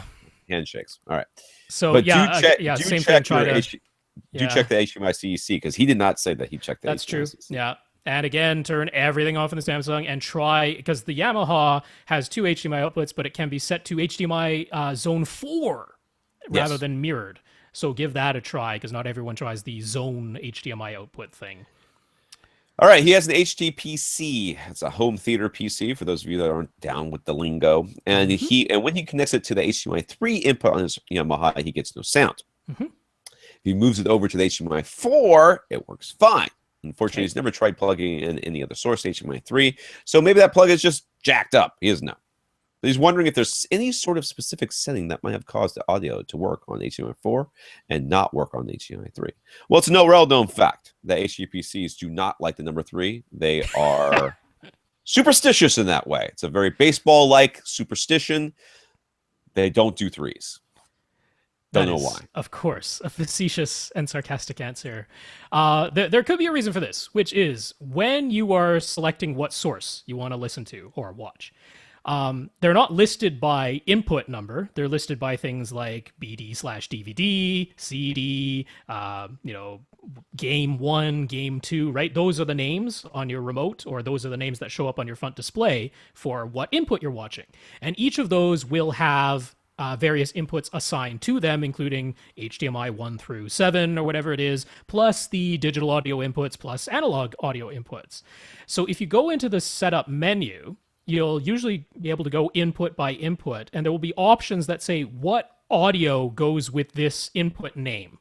And just because HDMI 3 might be assigned to that input for video, it doesn't mean that it doesn't say digital coax 1 for audio as opposed to HDMI. Normally that's set to auto and it automatically just goes through, but perhaps at some point someone went into the settings and said, I use analog for the whatever HDMI 3 is associated. I mean, that can happen. Or your kids just press the button. That happens to all the time. So check out the manual settings, go through there and see what is listed for, like, I don't know what HDMI 3 name has associated to it. It might be game 1 or it might be auxiliary 1 or whatever it is. But whatever name for the input is associated with that HDMI input, go and check the settings and see if it's been switched instead of auto to digital coax or analog or something like that. It could explain why the audio isn't going through what the video is. It is the fear of the number 3. I think. I think that's what it is. Fairly certain numerology plays a part here, and that it's a Da Vinci Code like thing that you will get yourself into if you look into it, and there's a secret society that will try to kill you. Now, he has an over-the-air TV antenna on his roof, and when he first hooked it up, it seemed to be working great. But now he's slowly losing channels. Yeah. He's 40 miles west of Chicago, so now you guys all know where to search for his house. And he has a clear line. Thus the Illuminati will come after you because you figured out the number 3 thing. He's 40 miles west of Chicago and has a clear line of sight. Does he need a signal amplifier? And if so, is there one that we recommend? Do you have a directional antenna? Most of them are directional, right? Most of them are. Well, that could be. Yeah, it might have just moved with some wind. I'm thinking of I am thinking of the one we used to have back in my house in California when we got over the air, and you had the little dial thing, and and it would turn, and whenever I was trying to get the good cartoons on Saturday morning, it would wake my parents up, and they get mad at me. So yeah, could be. Yeah, go up there. Maybe a bird did something. I mean, it's on your roof. It's exposed. It would be easy enough over time for that thing to start turning a little bit. That would be number 1, because if it's directional at all, just realign it and maybe things will work. If that doesn't work, I'm not sure I'd go for a signal amplifier. I'd probably replace the antenna with like a Mohu Sky, because that thing kicks. Yeah, I like my Mohu quite a bit. Yeah. So. All right, he has a pair of Emotiva outdoor speakers they would like to use, but the outside of his house is all aluminum siding and aluminum eaves. So those are the Illuminati that are looking for you now have whittled it down to just metal houses. And there's no secure way to attach the speakers. Do we have any ideas? Windowsills are also aluminum. There's no wood anywhere on there, because that seems like whatever's holding the window in would be an easy place to put them. I also thought, do you have like furniture that you don't move or something like that? Like chairs that like outdoor furniture? Outdoor furniture or something like that. But I was also thinking, you know what you could do? You know those lattice work things that people build and they have like ivy? What is that noise at your house? It sounds like a jet engine going off. What is that? Oh, it's probably the trains going by. I do have a okay, it keeps happening over and over again. Anyways, it's fine. Anyways, those lattice work things so the ivy can grow up. You could put something like that outside and mount the speakers to either side of it. Yeah, I was going to say if you really cannot attach it anywhere to your house, then you need a separate structure. So yeah, you can do a lattice work or build yourself a pergola or something like Or that. poles, just Those are poles. the Just those would take be a the 2x4, away. But I'm just drive thinking it into the even ground. even if you have aluminum eaves, I'm assuming that like most houses, you have your air intake for your attic, right? You have soffit the eaves somewhere, and those soffits, which are just holes into your attic, will have framing around them because they have to, just structurally. So wherever you have an intake vent for your attic, you should have something fairly solid right there under the eave that you could attach a speaker bracket to. So I'm thinking that's your best bet. I mean, the other thing you can do is partially pull down some of the aluminum that's under the eaves and just It's clearly attached to something. It's yeah, not it just has to hanging be. there. So something No, but up I mean, there. aluminum eaves are often attached to just very flimsy little steel Oh, rails. right, right, right, Right, right, that's right. that's very often what's there. But what you could do is just pull down the section where you want to put the speaker and just reinforce that. I mean, you're literally just putting in some 2x4 to just reinforce it so you can put the speaker there. It's a little bit more work, but it's certainly doable. Not more work than putting up a lattice work thing That's for right. ivy that you Yeah, don't want. yeah, And now people really know where you live because that's the only aluminum house with ivy on it. that's right. These Illuminati are coming for you. All right, James has the JBL Studio 590 towers. I'm sorry, James. The 590 towers, the JBL Studio and the 590 towers are available to buy right now. But the matching 520C center is on back order until June. Are there any other centers we recommend that would be a good match for the 590 towers? No, I recommend you wait till June. It's only a couple of Not months. only that, I just checked the 590 towers are now also on back order till There June. you go. Problem So solved. I don't know if you already ordered the 590 towers, but if you didn't, then you're waiting for all of them. These are a unusual speaker for this price point. Most speakers in the under $1,000 price point do not have horn-loaded compression drivers, which these do. Which means that a lot of the speakers that we normally recommend are not likely to have a similar timbre to these. Who has a horn-loaded compression driver that I'm thinking of? Uh, doesn't Well, is there's isn't the HSUs, aren't there those horn-loaded compression no, drivers? they're not compression. They're horn They're loaded, just but they're they're not horn-loaded. they're just a titanium tweeter that's horn loaded. Klipsch is not compression driver either. So I No. mean, you could look at something like Power Sound Audio. There's our compression horn loaded tweeter in theirs.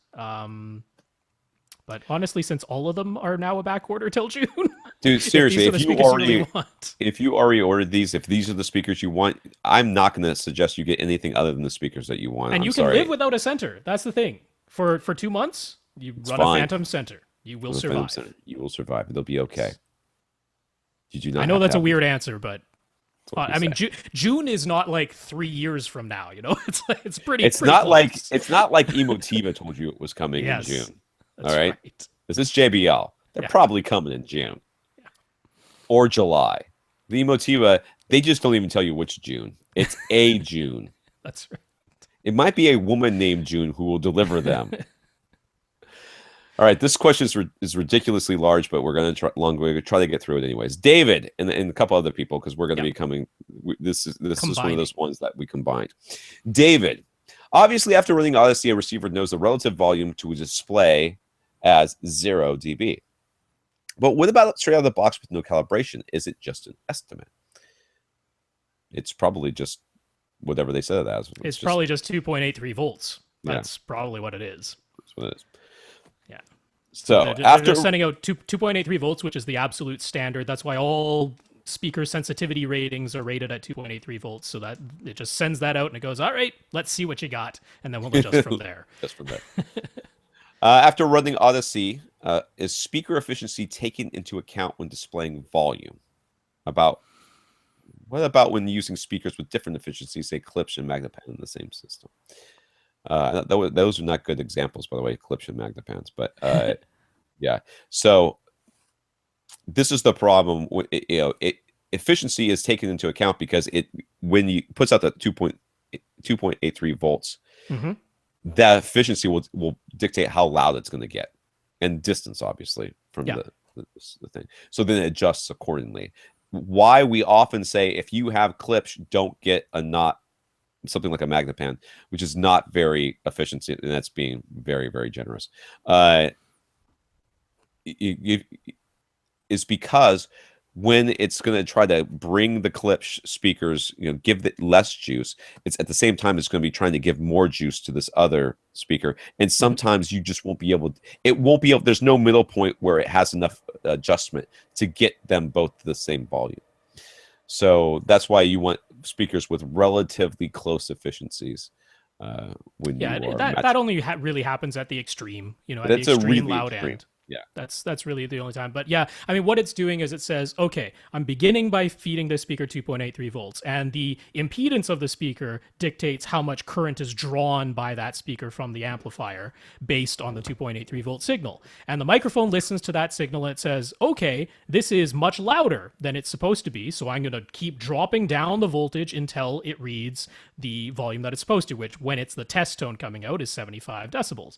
Meanwhile, another speaker plays that maybe this second speaker is much closer or much farther away, or it's a very different sensitivity. And now it says, oh, this second speaker that I'm measuring, I'm sending it the same 2.83 volts to begin with, but now this speaker is much quieter than it should be. So I'm going to keep increasing the voltage until I read 75 decibels from this test tone that I'm sending out. So in that way, it accounts for the different efficiencies. But if they are so far apart that it can't make one quieter and the other one louder to make them equal, then that's the only time you run into a problem. Right. Which is rare, but yeah, if you did try to mix something, usually anything with clips is you're bordering on having a problem. All right. This question actually came from John.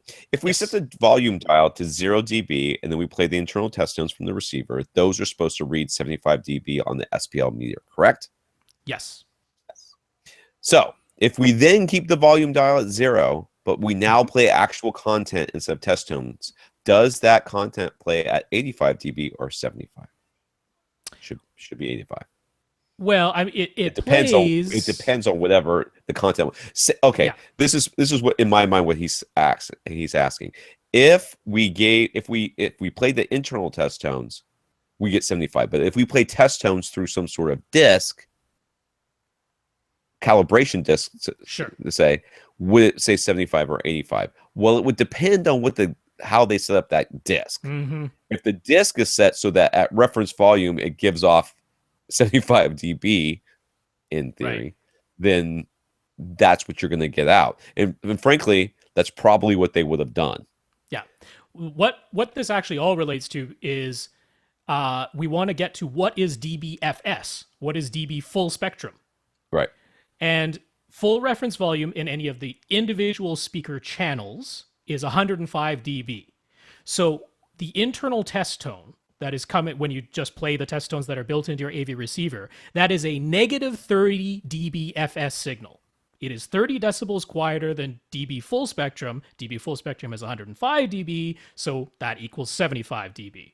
If you played it off of a test setup disc, if the test setup disc has a negative 30 dB signal on it, then that will also read 75 dB. But if it has a negative 20 dBFS signal on it, which would equate to 85, then that's what that would read. So you have to know what the dBFS, the dB full spectrum limit is. It should be 105 dB. And then how many decibels below that the test tone is reading. So that's all that's going on there. If you know that the internal test tone of your AV receiver is negative 30 dBFS, in the dedicated LFE channel, it is negative 40 dBFS because dB full spectrum in the dedicated LFE channel is 115 decibels. So and frankly, most of the time, with a few exceptions that are out there, and we're always shaking our heads whenever we get it, we run into them. What you set the volume dial does not matter. It's going to give you 75 dB if you crank it all the way up to 1 billion dB. That you can't do that because it overrides the volume when you turn on the test tones. But they don't all. They don't all. I said that, yes, but it's stupid that when they don't do that because it's just, I mean, where stupid. Are we? What the decade are we? This is the 80s? Come on. All right. It is frustrating, but yeah, if you do set the master volume to 0 dB, then the internal test tones of virtually all AV receivers are set to negative 30 dBFS in all the speaker channels, which equates to 75. All right. Now, this question actually comes from Joseph over on Facebook. Yeah. So, if Odyssey is showing 75 dB during the initial subwoofer setup, but a UMic 1 feeding Room EQ Wizard is showing 80 dB Z-weighted, which one should he trust? If he lowers the volume so that the UMic 1 shows and the Room EQ Wizard shows 75 dB, the Odyssey mic shows 70. So they both went down 5. So there appears to be just a simple offset. Should he manually adjust the sensitivity in Room EQ Wizard to match the Odyssey reading? Yes. That seems to be the case. That's what I would do. Because Room EQ Wizard and the UMic 1 are not calibrated for sound pressure level, because Room EQ Wizard doesn't necessarily know which microphone you're attaching. And even if it does, every microphone does not have exactly the same sensitivity. So there is the ability to calibrate the sound pressure level reading for whatever microphone you have plugged into Room EQ Wizard, because it doesn't know. It also depends on the sound card that you're plugging the thing into. That's true. All these different computers have different sound cards. They add different amounts of gain to the microphone. Maybe you plugged your microphone into an external preamp, and that external preamp has a certain amount of gain. So all of these things mean that Room EQ Wizard is not out of the box calibrated in terms of sound pressure level readings. It actually needs to be calibrated against a sound pressure meter. So Odyssey is pretty darn accurate, and if it's all tracking, you know, when Odyssey reads 75, it reads 80. When Odyssey reads 70, it reads 75. When Odyssey reads 80, Room EQ Wizard is reading 85. It's like, okay, the thing's just off by 5 dB. That's pretty simple to calibrate. So yeah. All right, we have time for one more. So Brett. Brett's a short, The company he works for just moved into a new space. The conference room is in need of a display, and because Brett listens to AV Rant, he's the expert. That's what you get, dude. The source material will be used as a PC used primarily for presentations and training, although the north-facing windows will get blinds at some point. Right now, they do not have any, so he was thinking a bright LED LCD around 65 inches or so. Okay. Budget is flexible, but $2,000 or less would be fantastic. Sure. Who's going to recommend the Vizio P series? Do we have any other options? That's overkill. Yeah, I was going to say, whenever you're in a situation like this and all you read is really, really bright, we stop caring about things like expanded full array color gamut and Dolby Vision support.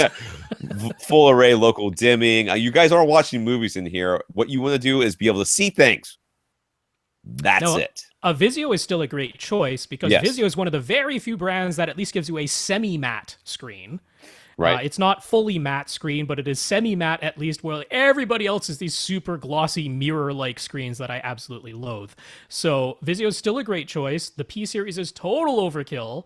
I'd get you like one of the older E series, one of the current D series. You can do it for under $1,000. You don't need 4K resolution for presentations and training videos. You don't need spectacular contrast and expanded color gamuts and high dynamic range support for any of this. A few times we're going to say put it in torch mode and leave it there. Because, I mean, that's basically what you want in here. So get a 65-inch D series 1080p model for under $1,000, or I was actually thinking, strangely enough, the whole new SmartCast thing that they're doing with their brand new E, M, and P series models that are just coming out now.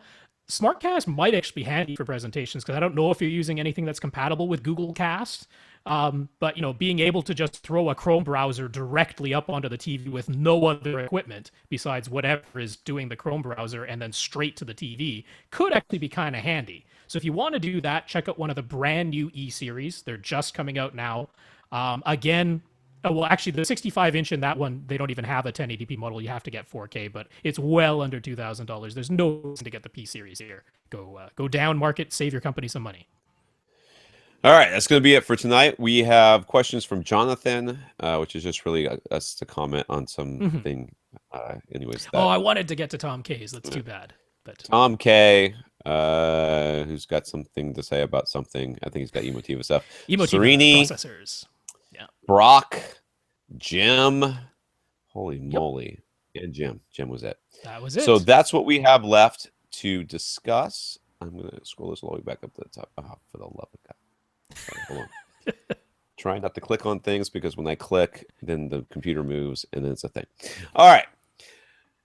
Thank you all for your questions. Keep them coming. We want to thank our listeners of the week. Heath, Rohan, and Charles for their donations. Yes, thank you guys. Really appreciate it. And Tony, who talked us up to accessories for less. Thanks, Tony.